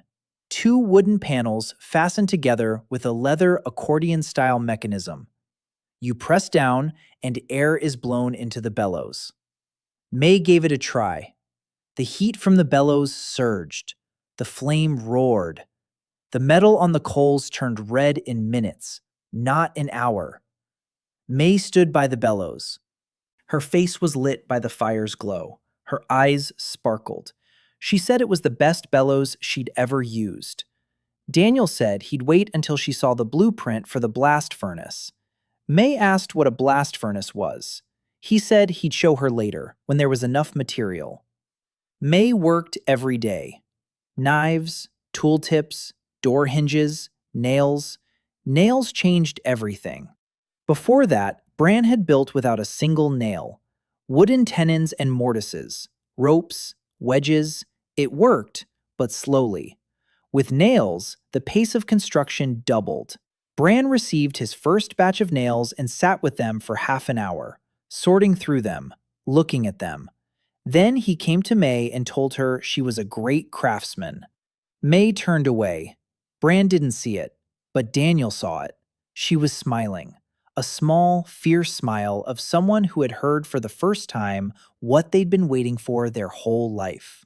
The system awarded 80 points for the smithy, a record. New blueprints unfolded like a fan, a blast furnace, iron tools, a plow, a two-handed saw, a door lock, a window grill. Daniel looked at the list and felt the world expanding. Metal. It was a turning point. Before metal, they were in the Stone Age. With metal, they had stepped into the Iron Age. One man, one forge, one vein of ore, and everything had changed. On the 155th day, the system displayed a new warning, a red line. He had never seen red lines before. Attention, observers have been detected on the southern bank of the Morn River. Airvale knows about the settlement. Daniel read the line 3 times. Observers. Airvale knows. 5 months. Of course they know. The smoke from the 6 furnaces is visible from the bridge. Exiles who don't die, but build. Rumors spread faster than people. He called a council meeting that evening. Graham, Cullen, Bran, Ivy, Sora, May. He told them, observers on the other side. Cullen said they were scouts, that in a month or 2 it wouldn't be observers but soldiers who would come. Graham nodded. He knew how Airvale's war machine worked. First they watch, then they assess, then they strike. May said she could forge weapons, spears, arrowheads, shields. Daniel shook his head. He said he didn't want to fight. May said his wishes didn't matter. War would come on its own. Cullen agreed with May. Daniel was silent. He was thinking. Not about swords and spears. He was thinking about walls, about urban planning, about how a well-designed city is the best fortress. Narrow streets that prevent attacks by formations. Walls that create corridors with firing lanes. Towers at the corners that provide a view. Gates that can be closed and held with a small force. He knew nothing about military affairs. It took 40 days to build the wall. The entire settlement worked on it. Daniel marked out the perimeter himself. He walked around Hasford for 3 days with sticks and ropes. He measured, he counted, he drove in stakes. The perimeter turned out to be an irregular shape, neither a square nor a circle, but an oval stretching from north to south, following the contour of the hill. Because the wall had to run along the ridge, it's easier to defend from top to bottom than from bottom to top. Basic fortification. He didn't know any military treatises, but he knew physics and geography. Everyone dug the earthen rampart. Graham, Cullen, Bran, Owen, Ted, May, even Sora. She showed up at the line with a shovel on the first day. Her hands were in leather gloves. Her back was straight. She dug slowly and clumsily, but she dug all day long. By evening, she had bloody blisters on her palms. She didn't say a word. In the morning, she was back on the line. Daniel saw the map of her need. The dark streak of shame in her stomach had grown thinner. Not from the digging, from the fact that she stood shoulder to shoulder with former peasants and soldiers and did the same work. For the first time in her life, she was neither above nor below them. She was right there with them. The rampart grew, 1.5 meters high, wide at the base, steep on the outside, gentle on the inside. Behind the rampart was a moat, not deep, 1 meter, but enough to slow down a running person. Water from the drainage ditches was diverted into the moat. A palisade of sharpened logs stood on the crest of the rampart. Bran had built it, log by log, fitted tightly together, sharpened at the top. Between the logs were gaps the width of a palm. You could shoot a bow through them, if you had a bow. There was no bow. There was Lena. She arrived on the 160th day, alone, with a bow on her back and a quiver on her hip. 19 years old, thin, wiry, short hair. Her face was weather-beaten and fierce. She walked along the trail from the river, but not like an outcast, like a soldier. Long strides, straight back, her eyes scanning the forest, her hand on her bow. Cullen was the first to spot her from the tower. He whistled. Graham came out to the gate.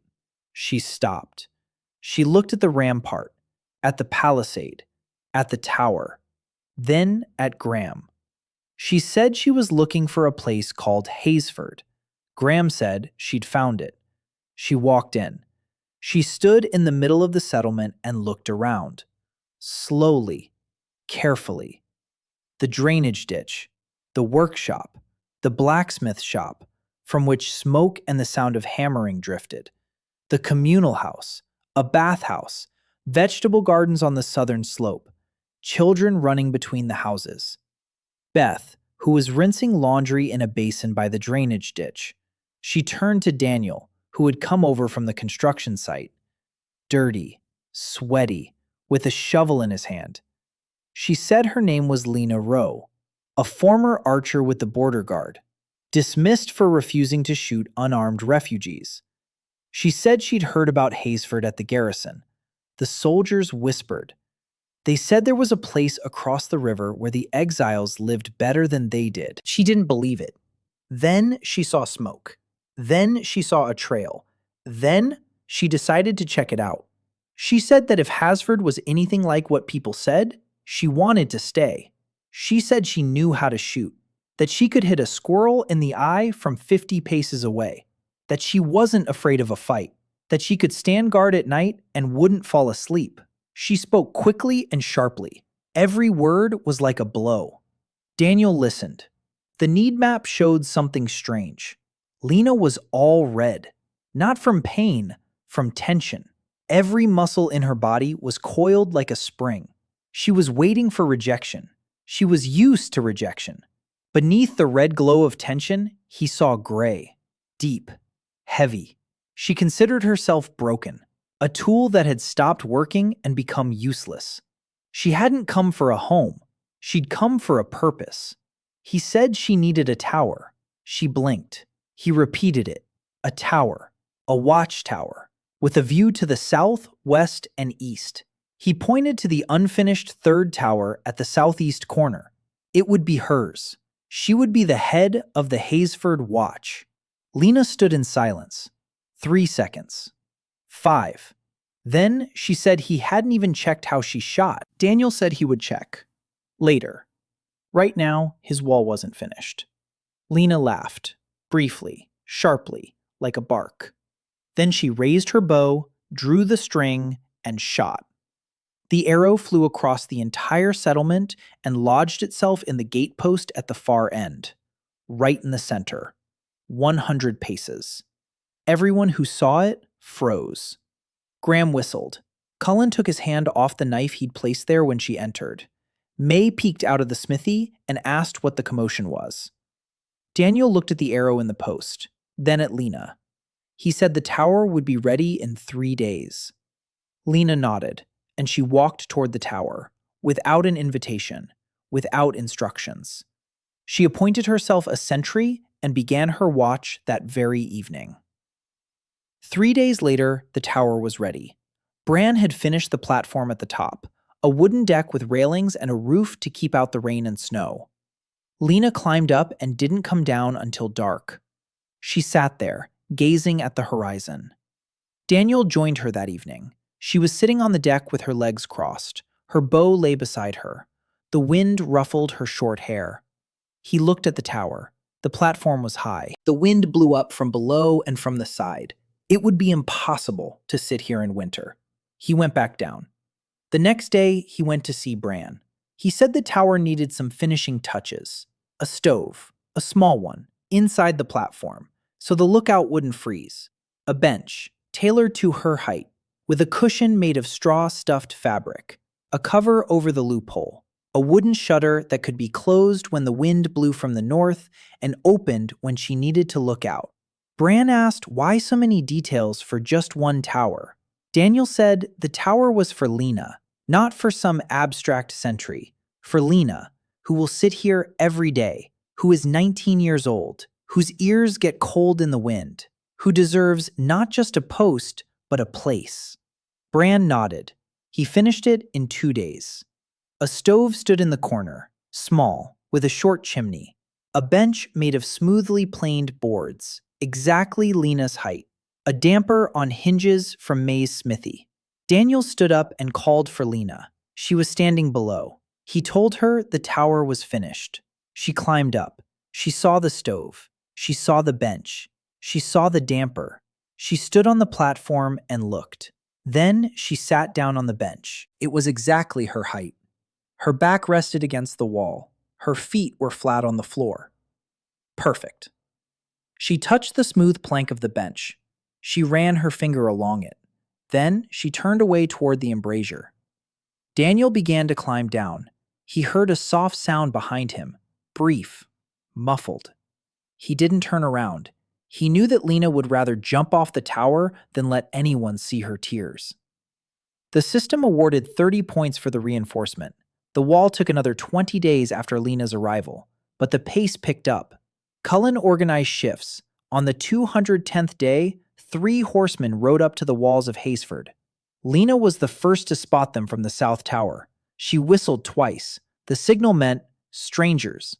Not enemies yet. Strangers. Graham and Cullen stood by the gate. May came out of the smithy carrying a hammer. She had no intention of fighting. She simply never let go of her hammer when strangers were around. It was a habit. Daniel approached the gate. The 3 horsemen stopped by the moat. The horses were nervous. They were snorting. 3 men, well-dressed, traveling cloaks made of thick wool, leather boots, swords at their belts. But they weren't soldiers. Their movements were different, smooth, cautious. One of them dismounted, tall, thin, a narrow face, quick eyes. He was smiling. The smile was professional, rehearsed, the smile of a man accustomed to negotiating. He introduced himself. Lord Farron, an envoy from the great house of Valric. He said he had come with peaceful intentions, that the great house was interested in the settlement across the river, that he wanted to inspect Haysford and compile a report. Just a report, nothing more. Daniel looked at him. The map of need showed nothing out of the ordinary. Lord Farron wasn't starving. He wasn't sick. He wasn't suffering. He was well-fed, healthy, and pleased with himself. The only glow was a thin yellow rim around his head. Curiosity. He really did want to take a look. Daniel let them in. Graham was against it. Cullen was against it. Lena said she could take all 3 of them down from the tower before they had a chance to draw their swords. Daniel said that if they closed the gate in the face of the great house's envoy, the next ones to arrive would not be 3, but 300. He opened the gate. Lord Farron entered. His 2 escorts remained with the horses. He walked through Haysford and looked around, silently, intently. His eyes took in everything. The drainage ditch. He stopped by the gutter and followed it from the pool to the hill. He touched the clay section. He tapped the wooden support. The smithy. He stood at the entrance and listened to the sound of May's hammer. He went inside. He saw the bellows, the leather, the anvil. May didn't turn around. She was forging and had no intention of stopping for a guest. Farron stood and watched. 5 minutes. 10. Then he went out.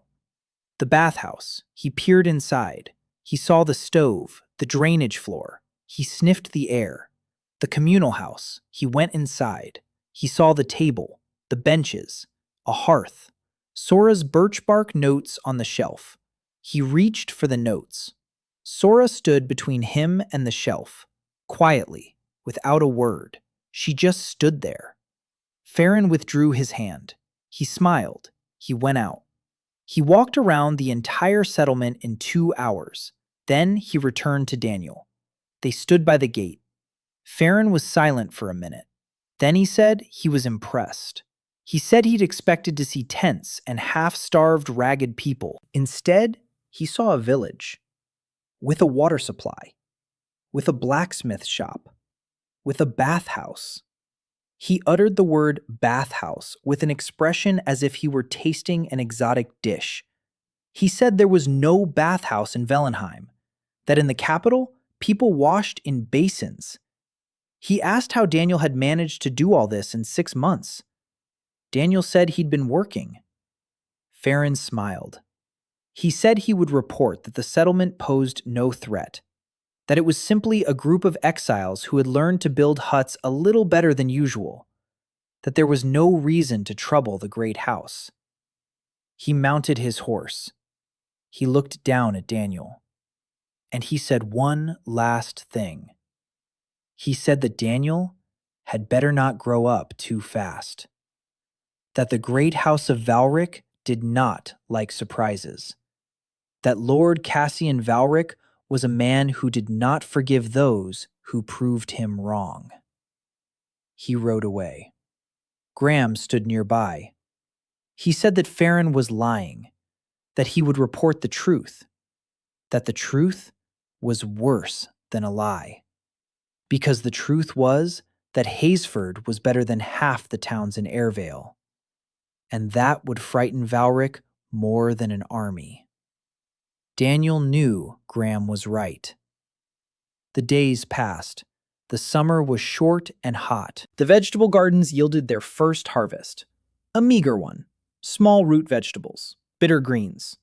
But they were theirs, grown by them. Beth stood in her plot and cried, holding the first turnip in her hands. Small, gnarled. Hers. Ivy gathered medicinal herbs and planted them in a separate bed. Mint, chamomile, wormwood. Something else that had no name in the language Daniel knew. She said that in 2 seasons she would have a medicinal herb garden. A real one. Not wild herbs from the forest, but cultivated ones. Strong. Predictable. May forged the first plow. Rough. Heavy. But it worked. The iron plowshare cut into the ground and turned over a layer of black soil. Bran made the handles and the frame. Ted pulled the plow with a rope slung over his shoulder. They had no horses. People instead of horses. But the plow worked. The soil lay in even rows. On the 230th day, the population of Haysford reached 35 people. Newcomers arrived every week, along the trail from the river, in groups of 2 or 3. The trail worked. The lighthouse by the bridge worked. Rumors worked. People in Airway were whispering, "There's a place across the river. It's warm there. They feed you there. They don't beat you there." Among the newcomers were artisans, a potter, a weaver, an old mason with trembling hands who could no longer work, but could teach. Daniel welcomed everyone. Sorta kept records. Every name, every skill, every need. Her birch bark archive grew to fill an entire shelf. She asked for paper, real paper. Daniel thought for a moment. Paper, cellulose, plant fibers, water, a press.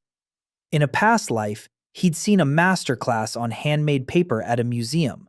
Soaked bark, pounded into a pulp, spread in a thin layer over a mesh frame, dried in the sun. He described the process to Sora. She listened.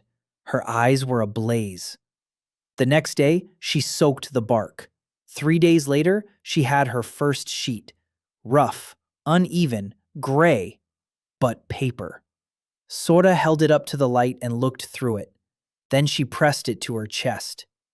Daniel built her a study, just as he'd promised. An addition to the main house. A desk made of smooth planks. A large south-facing window. Bran fitted the window with a frame covered in oiled cloth. The light filtered through, soft and even. Sora sat at her desk in her study and wrote on her paper. A census. Records. Records. Plans. She wasn't just for show. She was the brain of Haysford, its memory, and she knew it. The streak of shame on the map of need had vanished, completely, for the first time. On the 245th day, Daniel began paving the first street. Stone, flat, gathered from the river, laid on a bed of sand, tightly, stone to stone. The street ran from the south gate to the communal house, 50 paces, not wide, but even. Solid. No mud, no puddles. Stone. People walked along it and stopped, kicked it with their feet, looked down, then at each other. A cobblestone street, just like in a real city. Just like in Vellenheim. No, better than in Vellenheim. In Vellenheim, the streets were paved 300 years ago and haven't been repaired since. The stones are warped, puddles linger, mud squelches between the slabs. Here, the stones lay flat, fitted together, on a drained bed. Water drained into the grooves along the edges. Daniel knew how to do this. It was in his textbooks, in his drawings, in his thesis. On the 250th day, the system showed something new, a new technological node, a school. Build a place for learning, at least 5 students. He stood there, staring at that line. A school. Children. There were 8 children in Haysford. Nell, Ty, Pip. 5 more from the new families. They ran through the streets, helped the adults, carried water, wove ropes. But they didn't study. None of them knew how to read. None of them could count past 10. Nell knew more than the others because Ivy had taught her about herbs, but that's a specialty, not an education. Daniel looked at Sora. Sora can read, write, count. She knows 3 languages. She has paper. She has knowledge. He walked over to her in the office. He said he wanted to build a school. He said he wanted her to teach the children. Sora looked up from her notes. She looked at him. Then she said she'd never taught anyone before, that she herself had been taught by mentors who'd spent years preparing for this, that she didn't know how to explain letters to a child. Daniel said she'd figure it out because she was the smartest person in Haysford. Sora blushed. Then she lowered her head. Then she said quietly that she'd try. He started the school the very next day. A small one, just 1 room, with a long bench and a table, with a blackboard made of a smooth, planed pine board painted with charcoal. Chalk made of white clay. He knew that chalk could be made from pure white clay that had been pressed and dried. Brand found a deposit of white clay by the stream. Daniel made the first piece of chalk. He drew a white line across the blackboard. It worked. Sora stood by the blackboard, holding the chalk. 8 children sat on the bench and watched her. Nell, Ty, Pip, 5 others. Their eyes were wide, curious, frightened. None of them had ever been to school. Daniel stood by the door and watched. Sora began with a letter, the first letter of the alphabet. The second year began with people. They came every week, in pairs, in groups of 5. Once, a whole family of 12 came. 3 generations.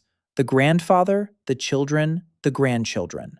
The grandfather's name was Maurice, a former miller from the town of Cormark.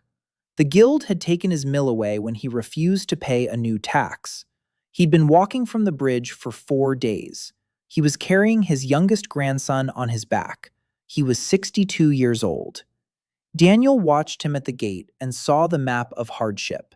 His whole body was red, pain in every joint. His back was broken from years of labor. His knees were worn down. But his eyes were clear. Maurice looked at the mill Daniel had set up a month ago, a hand-cranked one. Primitive, 2 stones and a wooden frame. Maurice walked over to it. He touched the millstones. He shook his head. He said the stones were wrong, too smooth. It needs grooves, spiral grooves, from the center to the edge. Then the grain won't get stuck but will move outward. He asked for a chisel. May handed it to him. Maurice sat down on the ground next to the millstone and began chiseling the grooves. Every stroke was precise, calibrated. 62 years of experience in every movement. An hour later, the millstone had changed. Daniel poured in a handful of wild grain that Ivy had gathered in the field. He gave it a turn. The grain started moving. Flour poured out, fine, even, 3 times better than before. Maurice sat and watched. Then he said that a hand mill was a disgrace, that he needed a water mill, with a wheel, with a drive mechanism. Daniel smiled. He said he had a blueprint. Maurice said he had the hands for it. They began building the watermill that very day. The drainage channel provided sufficient flow. Daniel had done the math. The drop from the spring to the lowest point was 4 meters. That would be enough for an overshot wheel. Water falls from above onto the blades. The wheel turns. The axle transmits the rotation to the millstones via wooden gears. Bran carved the wheel. 5 days of work. 2 meters in diameter. 8 blades, each one fitted by hand. Maurice set the millstones in place. 2 stone discs. The lower one is stationary. The upper one is mounted on the axle. It has a spiral groove. That was his work. May forged the iron axle and the fasteners. Owen laid the stone foundation. On the 270th day, the mill began to operate. Daniel opened the sluice gate. Water gushed onto the wheel. The wheel trembled. It turned. Slowly. It was heavy. It creaked. And then it got going. Smoothly. Powerfully. The millstone began to spin. Maurice poured in the grain. Flour flowed into the wooden trough. White. Fine. Maurice scooped up a handful. He rubbed it between his fingers. He sniffed it. Then he turned to his grandchildren, who were standing nearby with their mouths agape. He said it was the best flour he'd ever tasted. The next day, Ivy baked bread, Haysford's first loaf of bread. Not a flatbread made from coarse flour. Bread. Round. With a crust. With a soft center. She used the wild yeast she'd found in some fermented porridge a week earlier. She'd saved it. Nurtured it. She fed it with flour and water, a sourdough starter, the simplest technique dating back 4,000 years. The bread baked in the communal oven. The aroma spread throughout Haysford. People stopped. They lifted their noses. They sniffed. The children were the first to run over. They stood at the door and watched. Ivy took out the bread. She placed it on the table. She sliced it. Hot steam rose from the crumb. She gave the first piece to Pip. Pip took a bite. He chewed. His eyes closed. He had never eaten fresh bread in his life. Daniel stood by the wall and watched as 35 people ate the bread. Some were silent. Some had tears in their eyes. Graham chewed slowly, 1 bite at a time, as if afraid it was all a dream. Cullen didn't eat. He held his piece and stared at it. Then he wrapped it in a rag and tucked it into his shirt. Graham asked why. Cullen said he wanted the bread to stay with him a little longer. Graham didn't laugh. He understood. The system awarded 100 points, the maximum score for a single object. Bread. Not the mill. Bread. Because the mill is a mechanism. Bread is the end product, the reason everything was built. People don't eat mills. People eat bread. New blueprints were unveiled. A bakery, a granary, irrigation, a dam. Each blueprint brought with it dozens of tasks. Daniel looked at the list and realized he was on the threshold. On the threshold of the village. On the threshold of the city. On the 280th day, the population reached 45. Sora conducted a census every day, her office filled with stacks of paper she'd made herself. She developed a record-keeping system, each resident on a separate sheet. Name, skill, health, housing, needs. She did it all on her own, without Daniel's instructions. She stopped waiting for approval. She just worked. Daniel noticed another change. People had started building on their own, without his blueprints, without his instructions. Ted built a chicken coop, small, a little crooked, but warm, with perches, with a feeder. He found wild chickens in the forest. He caught 3, put them in the chicken coop. 2 weeks later, there were eggs. The first eggs in Haysford. Ted brought the first egg to Beth. She held it in her palm and looked at it. Small, brown, warm. She kissed Ted. for the first time in front of others. Everyone looked away, except for Lena, who whistled from the tower. Beth blushed. Ted blushed. Graham snorted. Dora began to weave. She had a small loom that Bran had assembled in 3 days based on her description. She wove with wool from wild goats caught in the mountains to the west. Coarse fabric, thick, warm. The first clothes made in Hasford. Not animal skins, not rags from the bridge. Clothes. Every act of creation changed something in people. They ceased to be outcasts. On the 320th day, Hannah emerged from the forest. Daniel didn't know who she was. Lena saw her from the tower and didn't sound the alarm. Because Hannah was alone, unarmed, wearing animal skins and bone beads around her neck. She walked slowly, in the open. Her hands were in plain sight. She knew she was being watched and didn't hide. Graham met her at the gate. She said 3 words in broken Ervelon. I came to look. Graham led her to Daniel. He was sitting in his workshop drawing up a plan to expand the residential quarter. 20 new houses over the next 6 months. Hannah stood before him. She was silent. She watched. Daniel looked at her. The need map showed something strange. Hannah wasn't hungry. She wasn't sick. She wasn't afraid. She was calm. But beneath that calm lay a dark layer, heavy, like a stone at the bottom of a river. Worry. Not for herself, for someone else. For many. She finally spoke, slowly, choosing her words carefully. She said that her tribe lived 4 days' journey to the north, in the mountains beyond the distant hills.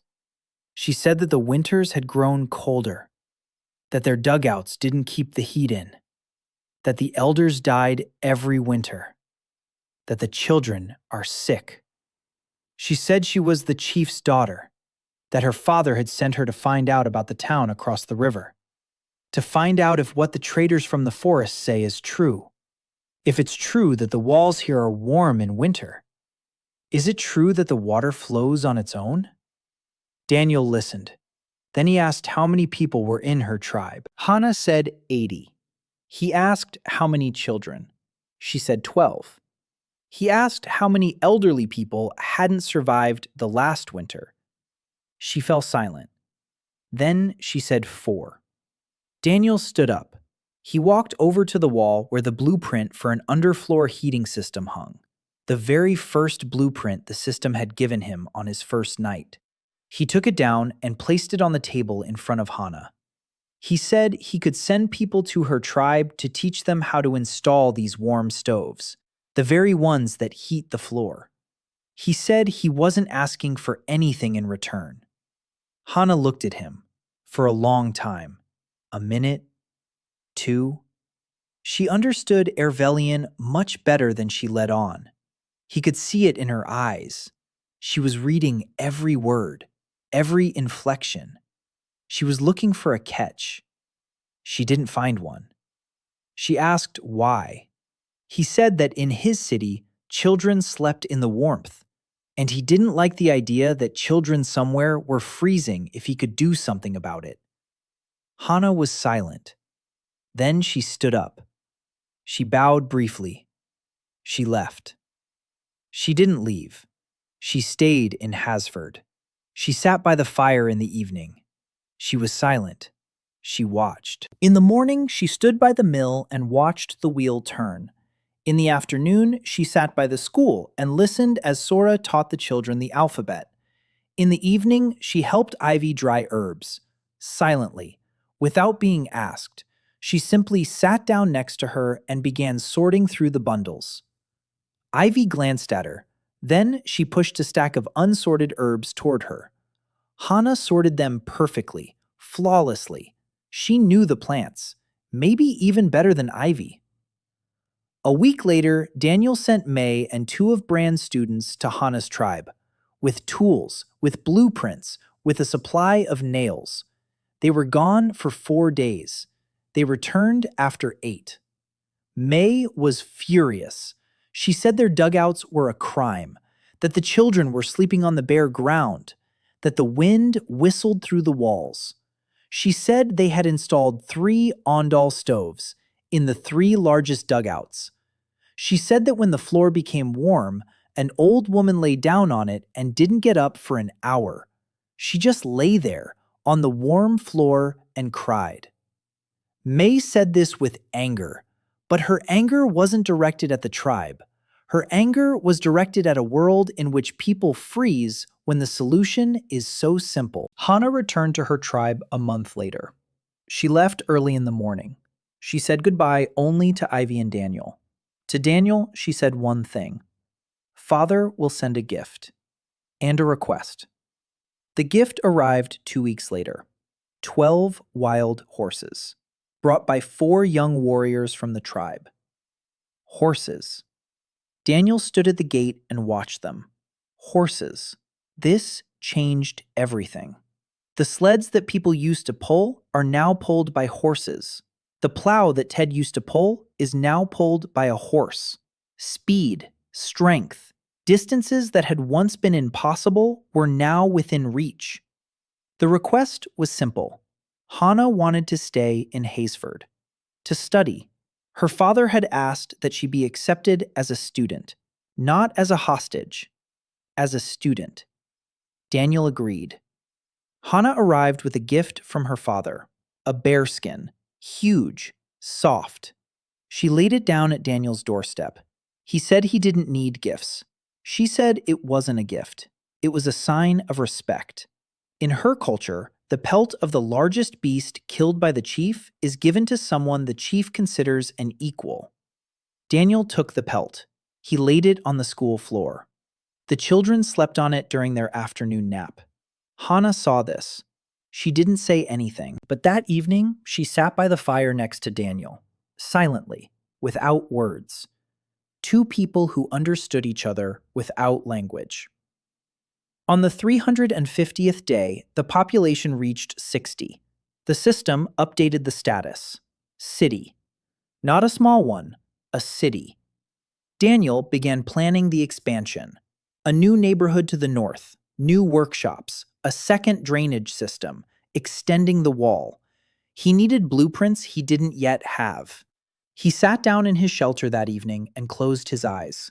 The system displayed a map, beneath Hazeford, beneath the hill on which his city stood. Lines, outlines, corridors, halls. Something lay below, something old, something enormous. Ruins. He knew of them from fragments of his body's memory, tales of cursed cities beneath the earth, legends of an ancient kingdom that perished 1,000 years ago. But he didn't know they were right here, beneath his feet, beneath his city. The system pinpointed an entrance, small, camouflaged, 100 paces east of the wall, under a fallen tree. He didn't go alone. He took Graham and Cullen, with torches, with a rope. They found the entrance, a narrow crevice in the rock, covered with moss and roots. Daniel explored the ruins slowly, an hour a day. He couldn't do more. The city above demanded his attention. Every day brought new tasks, new people, new problems. On the 360th day, the first trade caravan arrived. Not from Airvale, from a small settlement of exiles 2 days' journey to the east. 5 men with a cart. On the cart were hides, dried meat, and honey. They wanted to trade them for iron tools. May forged 6 knives and 4 axes for them. They gave away everything they'd brought and said they'd return. Trade. Hazeford became a trading hub. Not because Daniel had planned it that way, but because in May's forge, they made things that couldn't be found anywhere else. Iron.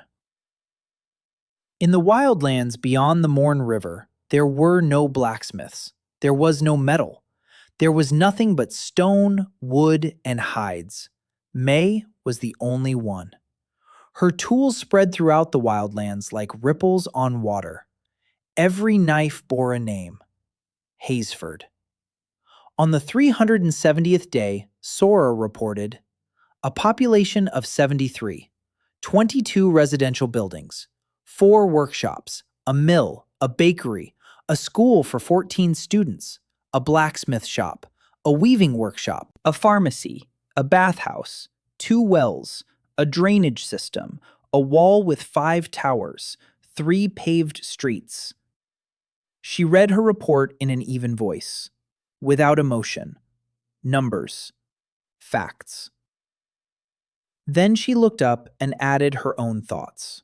She said that in 1 year, Haysford had grown into a town that surpassed 3/4 of Airvale's settlements in terms of standard of living. She knew this because she had grown up in the capital and had seen the provinces. Daniel nodded. He knew. And he knew that this was a problem, because Airvale knew it too. The punitive squad arrived on the 380th day. Lena spotted them from the tower 2 hours before they approached. Dust on the southern trail. The glint of metal. A column. She whistled 3 times. 3 whistles meant the enemy. Graham ran out onto the wall. Cullen climbed up to the tower next to Lena. May came out of the smithy. Without a hammer. With a sword. She had forged it 3 months ago. Not for war. For practice. But the sword was real. Heavy. Sharp. Daniel stood by the gate and counted. The column was approaching. 100 men. Maybe 120. Lightly armored infantry. 20 horsemen. The banner of the great house of Valric. A black wolf on a silver field. At the head of the column was a horseman in a dark cloak. Daniel couldn't see his face, but he knew who it was. Lord Cassian Valric, head of the great house. The very one who had planted the seal. The one who had sent him to the bridge. He had come in person. That meant the matter was serious. It meant that Haysford had truly frightened him. Daniel convened a council in 10 minutes. Not in the common hall, on the ramparts. Graham, Cullen, Lena, May, Bran, Hannah, Sora, Ivy. He said, 120 soldiers, 20 cavalry.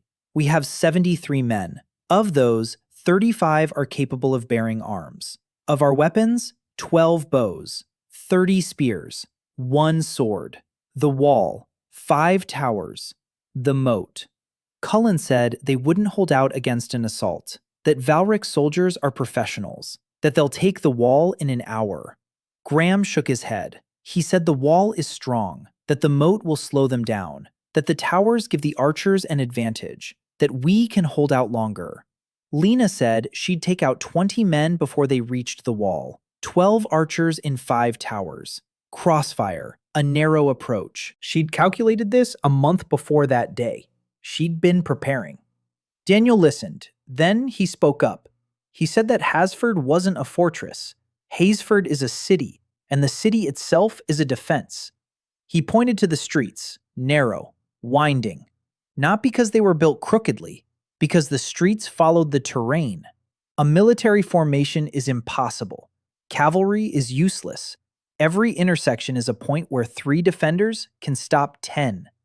He pointed to the houses, stone foundations, clay walls as thick as a palm. An arrow won't pierce them. Every house is a firing point. Every roof is a position for an archer. He pointed to the drainage channel, a sluice gate at the highest point. If opened fully, water would rush down the street toward the southern gate. Slippery. It's dirty. A man in armor running down it would fall. He hadn't planned this as a military defense. He'd built the city for people. But a good city is, by default, defended. Because a good city follows the land, and the land is always on the side of those who know it. Cullen looked at him. Then he nodded slowly. He said that Daniel didn't think like a soldier. He thinks like a fortress. Daniel said he thinks like an urban planner. It's the same thing. They prepared all night. Every resident was assigned a place, a task, a direction. Women and children in the basement of the communal house. Archers on the towers and rooftops. Spearmen at the gates and at the intersections. Bran and Owen were setting up barricades of logs on the side streets. May was handing out weapons, knives, spears, axes, everything in the blacksmith shop. Daniel sat in the community hall. On the table in front of him was the map of Haysford that he'd been drawing for half a year. Every house, every street, every wall. He moved the pieces, pebbles. Each pebble represented a person, every person in their place. In the morning, Valric's column halted before the southern gates. Lord Cassian rode forward, alone, on a black horse. He removed his helmet. His face was stern. His eyes were gray, cold. He shouted for the gates to be opened, that resistance was futile, that the city would be burned if it did not surrender, that there was no place for exiles in the world of the living, that they had broken the law by crossing the river in the opposite direction. Daniel stood on the wall. He looked down. He did not shout back. He remained silent. Lord Valric waited a minute. Then he turned his horse around. He waved his hand. The attack began.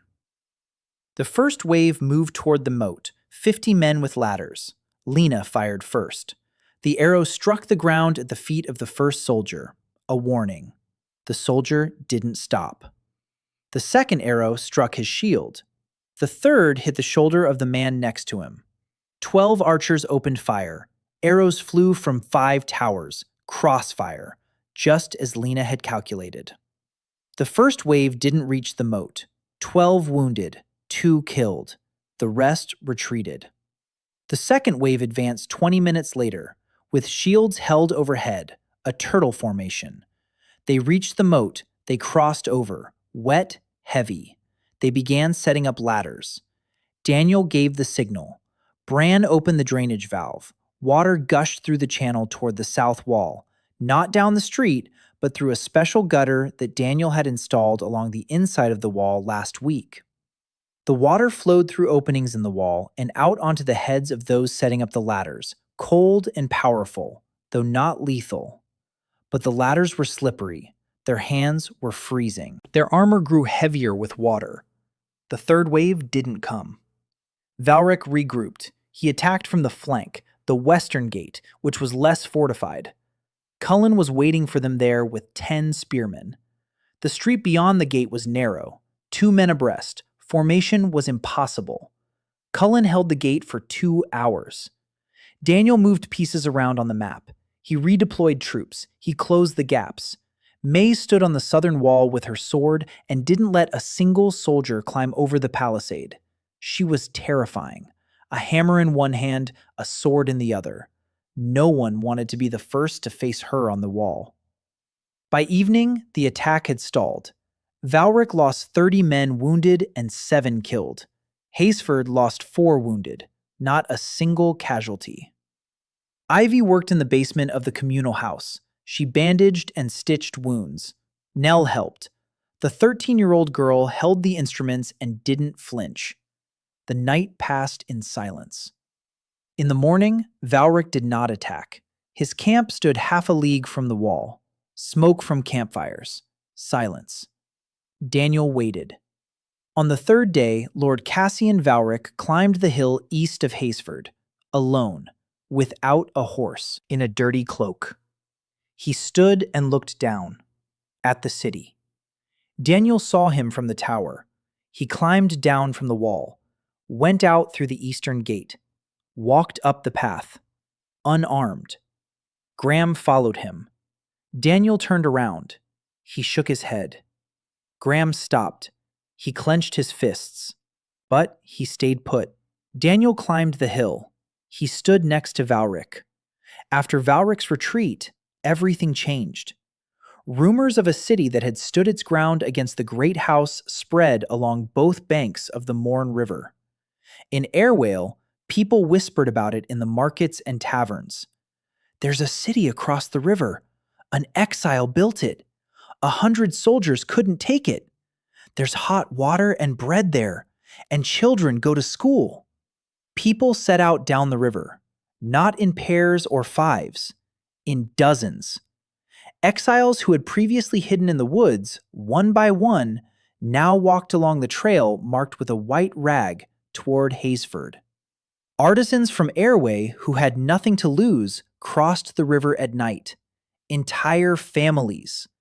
By the 400th day, the population had reached 120.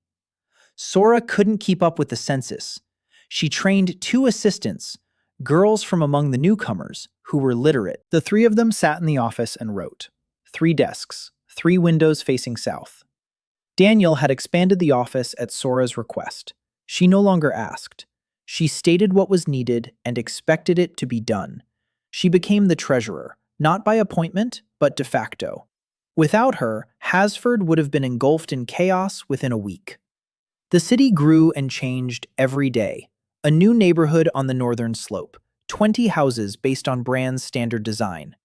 Bran no longer waited for blueprints from Daniel. He designed them himself. His level of understanding had reached 68. His houses were better than the first shelters, just as the sky is better than the earth. Straight walls, sturdy roofs, double-paned windows with an air gap. Every house had an Ondal stove. Every house had a water supply from the expanded drainage system. Daniel laid a second drainage line from a new spring found in the mountains to the north. Hana had shown him the way. Her tribe knew the mountains. They knew where the springs flowed. Hana became a bridge between Hasford and the mountain tribes. The 3 tribes signed a trade agreement, hides and meat from the mountains in exchange for tools and cloth from Hasford. May built a blast furnace, the very one Daniel had spoken of during the first month. The furnace stood 2 human heights tall. It was made of stone. With a double blast, it produced 10 times more iron than the old forge. May stood before the furnace as the first stream of molten metal flowed from it. Her face glistened in the reflections. Her eyes burned. Tom stood beside her. His skill level had risen to 30. He was already forging on his own. May entrusted him with simple orders: knives, staples, hinges. She handled the complex work: tools, mechanisms, parts for mills and machines.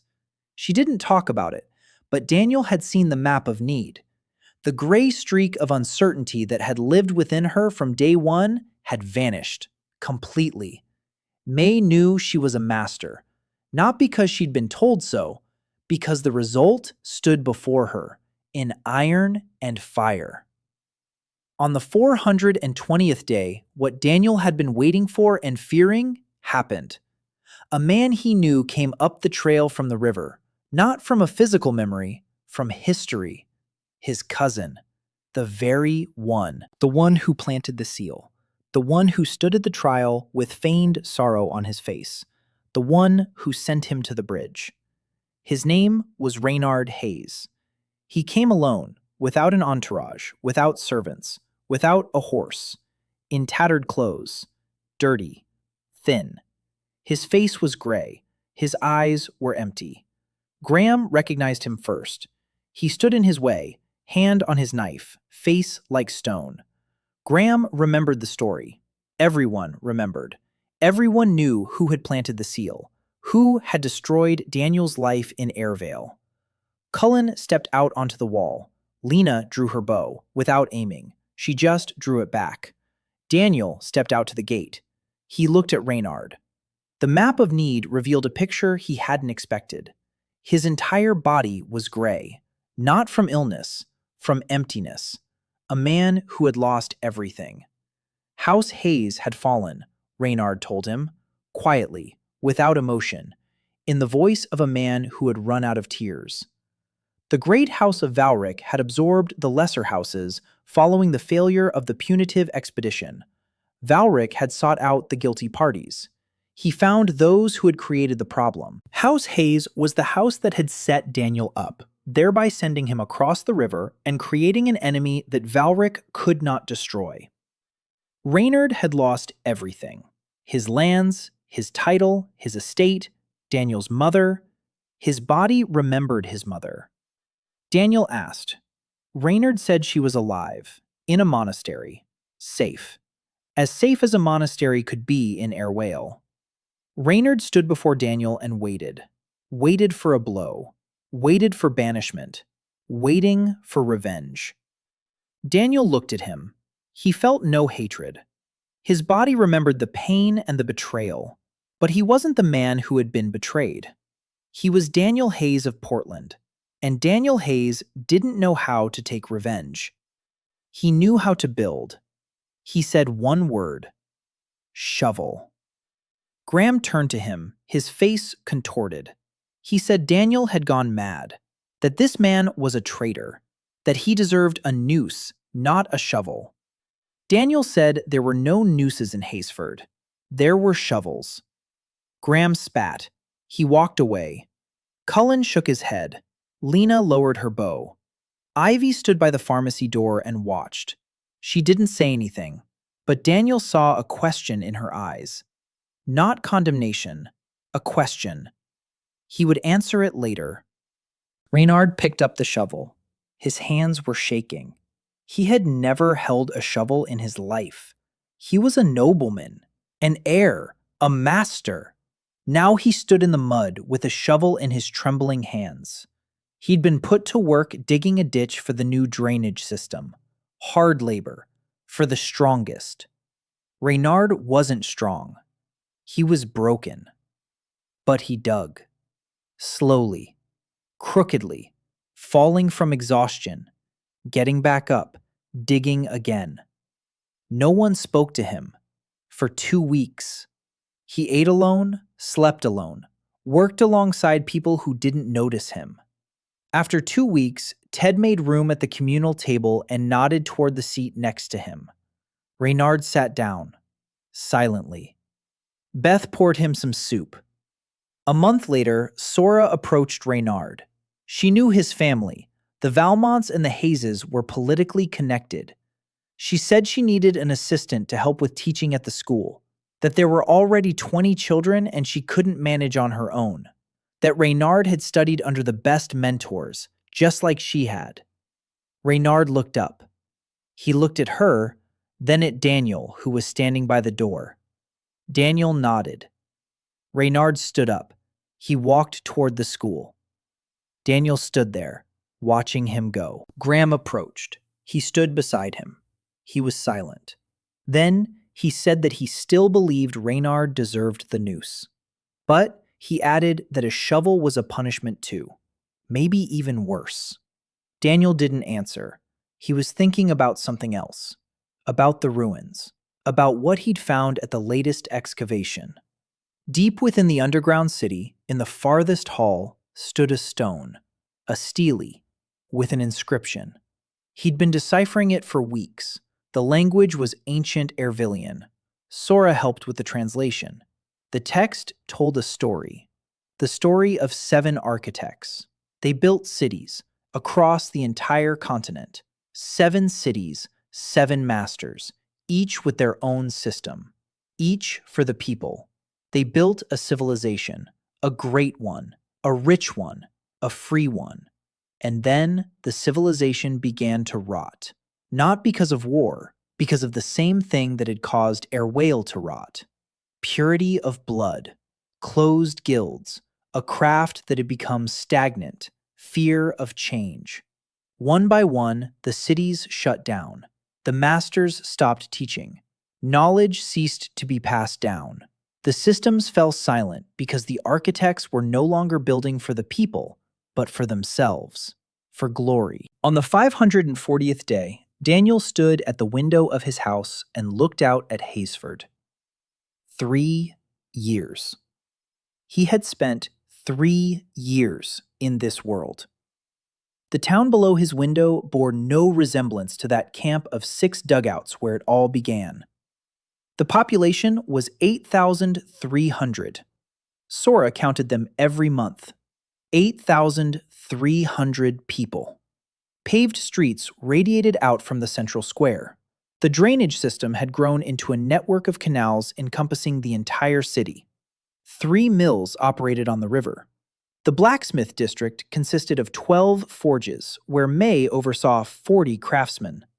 The school had expanded to 3 buildings. Sora oversaw 15 teachers. Reynard taught the senior class. He taught the children the history, law, and geography of Airvale. The children listened to him. He wasn't a good person, but he was a good teacher, because he understood the value of mistakes. 3 satellite towns sprang up in the vicinity of Hazeford. Each had several thousand residents. Each had its own mill, smithies, and school. Each was built by students of Bran and Owen, who had gone off to build on their own. The chain of skill transmission was now in its 3rd generation. Daniel had taught Bran. Bran taught Ted and Dylan. Ted went to the first satellite town and taught new builders there. Knowledge spread like the roots of a tree, deep, wide, and irreversible. The trade route bypassed the wall along the western bank of the River Morn. Caravans traveled every week. Iron from Hasford, cloth, flour, paper, medicines from Ivy's apothecary. Hasford traded with the mountain tribes and the forest settlements, and even with the 3 Airwhale cities, which secretly bought tools from across the river because their own guilds made inferior and more expensive ones. The king of Airvale sent an ambassador, an official one, with a seal, with parchment. The ambassador stood in Hasford's central square and read the message. The king was proposing negotiations, not surrender, negotiations. The ambassador was young, nervous. He looked around and couldn't hide his astonishment. Plumbing, paved streets, glass windows in the houses. May had learned to make glass 6 months ago. Rough, a bit cloudy, but glass nonetheless. Light passed through. The cold did not. In the capital, glass windows were found only in the palace. The envoy left. Daniel gave no answer. For now. He was waiting. Not for the right moment, not for favorable conditions. He was waiting until he was ready. On the morning of the 500th day of the 40th year, he went to school. Early, before classes started. The old janitor was sweeping the porch, just like every morning. His back was hunched, his hair was gray, a broom in his hands. The children hadn't arrived yet. It was quiet. Daniel approached. He sat down on the step next to him. The old man stopped sweeping. He looked at him. His eyes were bright, alive, too alive for a man who looked to be 80. Daniel said he knew. The old man didn't move. Daniel said he'd found the Stele, that he'd read the story of the 7 architects, that he knew about the last one, the one who didn't die, the one who built a condition into the system, the one who waited 1,000 years. The old man was silent. Then he slowly sat down beside him. He set down the broom. He looked at the city, at the rooftops, at the smoke, at the sidewalks, at the children who were beginning to appear on the streets, at the woman carrying bread from the bakery, at Graham walking down the street with little Ty on his shoulders. Ty had grown up. He was 12, but Graham still hoisted him onto his shoulders, out of habit. The old man spoke. His voice was steady, deep, not the voice of an old man, the voice of a man who remembers everything. He said his name was Arden, that he was the last of 7, that he had watched his world die, slowly, quietly, like a lamp going out. First, the distant cities went out, then the nearby ones, then his own, not at the hands of enemies, at the hands of silence. The masters stopped teaching, the doors closed, the guilds withdrew into themselves. Purity of blood became more important than purity of craftsmanship. Title was more important than skill. The seal was more important than the hand. He watched as his system fell silent. One task after another faded away, because he was no longer building for people. He was building to preserve, to hold on, to stop time. But time does not stop. He said he had set a condition, on the last day, when the city was emptying and the walls were crumbling. He went down to the basement, to the stele, and he fed into the system the last thing he had left: hope. Hope that one day someone would appear. Not a warrior, not a mage, not a king, a builder who knows how to do one simple thing: to think of others before himself. He said he had waited 1,000 years, that he had watched as Airvale retraced the path of his civilization step by step. Closed guilds, a stagnant craft, purity of blood, fear of change. And that the moment history came full circle, the system awoke and found Daniel Hayes from Portland, who, in the last second of his life, was thinking not of himself, but of a city that wasn't his own. Daniel listened, silently. The wind was blowing from the north, cold, autumnal, his third fall in Haysford. He asked why Arden had remained silent for 3 years. Why hadn't he come forward sooner? Arden smiled. He said he had to make sure that the system had found the right person, that Daniel wasn't building for himself, that the city wasn't his monument, but his gift. He said he'd been watching every decision, every house, every name on the blueprint, and that he'd been convinced by the first winter. When Daniel read the list, 32 names, 32 things built for specific people. Arden sat in the crowd that evening, And he cried. for the first time in 1,000 years, because he saw what he'd been waiting for: a builder who remembers names. Daniel asked what would happen now. Arden looked at him. He said there was nothing to do now, that his work was done, that the system had been passed on, that the knowledge would live on, that Hasford wasn't Daniel's city. It was a seed from which what had been before would grow again, only better, because Daniel knew the one thing the seven hadn't known. You can't build for eternity. You can build for everyone. Arden stood up. He picked up a broom. He said he'd keep sweeping, if Daniel didn't mind. He liked sweeping the school porch. He listened to the children learning their letters, and it warmed his heart. Daniel nodded. He got up from the step. He walked down the street, the cobblestone street of his town, past the bakery from which the smell of bread wafted, past the blacksmith shop where the hammer clanged, past Ivy's pharmacy. The door was open. He peeked inside. Ivy was standing at the table, mixing an ointment. Nell was sitting nearby, writing down a prescription on a piece of paper. Nell was 15. She had become Ivy's best apprentice. In a year, she would be treating patients on her own. Ivy looked up. She saw Daniel. She smiled. Quietly. Quickly. As always. He walked on. Past Lena's tower. Lena was sitting up there, on her bench, by her stove. She saw him. She whistled. Once. One whistle meant everything was calm. He raised his hand. She raised hers in response. Past Bran's workshop. Bran was planing a door frame. His son stood nearby, 3 years old. Bran and Dora had gotten married a year ago, quietly, without fanfare. Finn, who still hadn't spoken in 3 years, stood next to Dora at the ceremony and held the rings. 2 iron rings that May had forged herself. Past Sora's study, 3 windows facing south. Light fell on 3 desks. Sora sat at the one in the middle. Her back was straight, a quill in her hand. She was writing something. She looked up, nodded, went back to work. Past the school, through the open window, he could hear Reynard's voice.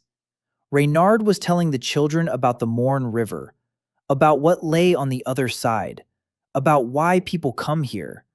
His voice was steady, calm, the voice of a man who had found his place. Past Graham's house. Graham was sitting on the porch, repairing a boot. Ty stood nearby, watching him do it. Graham explained something without looking up. Ty nodded. Graham hadn't formally adopted Ty, Pip, or Nell. He didn't know how to say those words, but they lived in his house, ate at his table, slept under his roof. That was enough. Past May's blacksmith shop, the heat from the forge radiated through the door.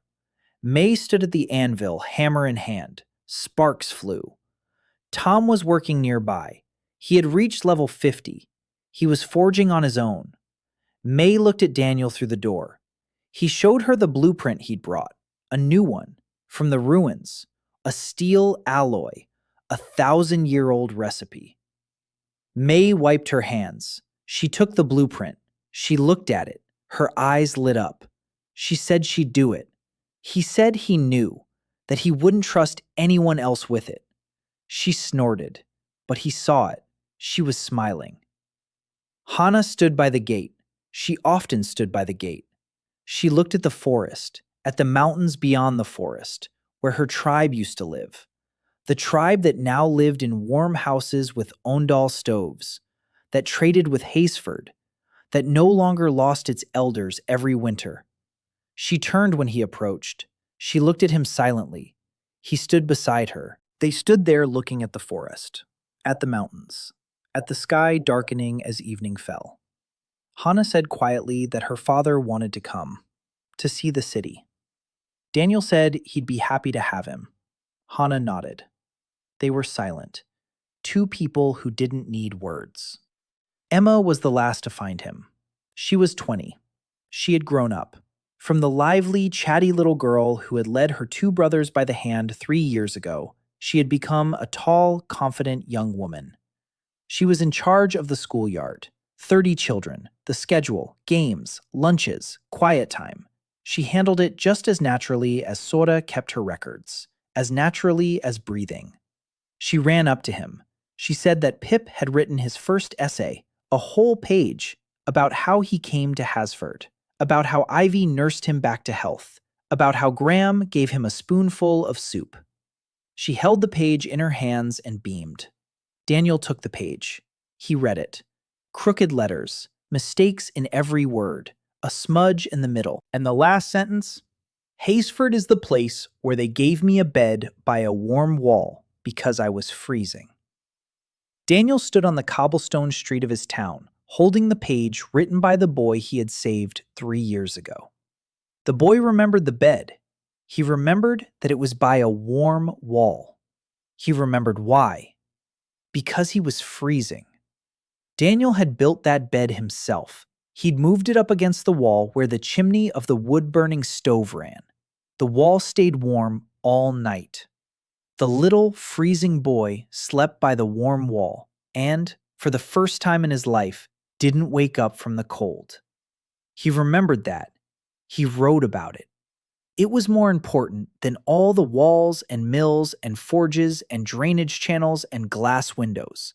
More important than trade routes and military victories and the secrets of ancient ruins. One bed by a warm wall for a boy who was freezing. Daniel folded the page, tucked it into his shirt. He walked on. In the evening, he stood on the wall, in the very spot where he had stood a year ago, when Valric's army was marching on the city. Now it was quiet. The sun was setting behind the mountains. The sky was ablaze with orange and red. Hasford lay below. Lights were coming on, one by one, in the windows of houses, in workshops, at the school where Reynard stayed late preparing lessons, at Ivy's pharmacy, where the light was always on, at May's smithy, where the forge never went out, on Lena's tower, where the small flame of the stove glowed in the darkness like a star. One light. Another. A third. The 10th. The 100th. 8,300 people, each in a house that someone had built for them, with a bed in just the right place, with a window facing the right direction, with a stove that warms exactly where it's needed. He didn't build all these houses himself. He built the first one and taught others to build the same way. for a specific person with a specific name. Ivy walked over. She stood beside him, just like back then, that first winter, when they stood by the wall of the communal house and she said he'd done the impossible. She didn't say that now. She just stood beside him, shoulder to shoulder. He looked at her. She looked at him. 3 years. For 3 years they'd worked side by side. For 3 years she'd known his secret. For 3 years she'd treated his people and scolded him for not getting enough sleep, made him drink bitter concoctions, snorted at his explanations, and smiled when she thought he wasn't looking. She said that tomorrow the king's ambassador would arrive, for the second time, with a response to the terms Daniel had conveyed through the first one. The terms were simple: recognition of Haseford and its satellite towns as free territory, opening the bridge to trade, repeal of the law of exile, the right of return for all exiles. She asked if he thought the king would agree. Daniel said he didn't know. She asked what would happen if he didn't agree. Daniel said nothing would change. Haseford would stand. People would build. Children would study. May would forge. Bran would carve wood. Lena would sit in her tower. Old Arden would sweep the school porch. Nothing would change. Because the town doesn't stand on the king's recognition. The town stands on its foundation. And the foundation isn't stones. The foundation is the people who know this town was built for them. Ivy was silent. Then she said quietly that he was a fool after all, but a good one. He laughed, quietly. So did she. Down below, Haseford was ablaze with lights. One by one. 32. Then 40. Then 100. Then thousands. And every light was someone's name.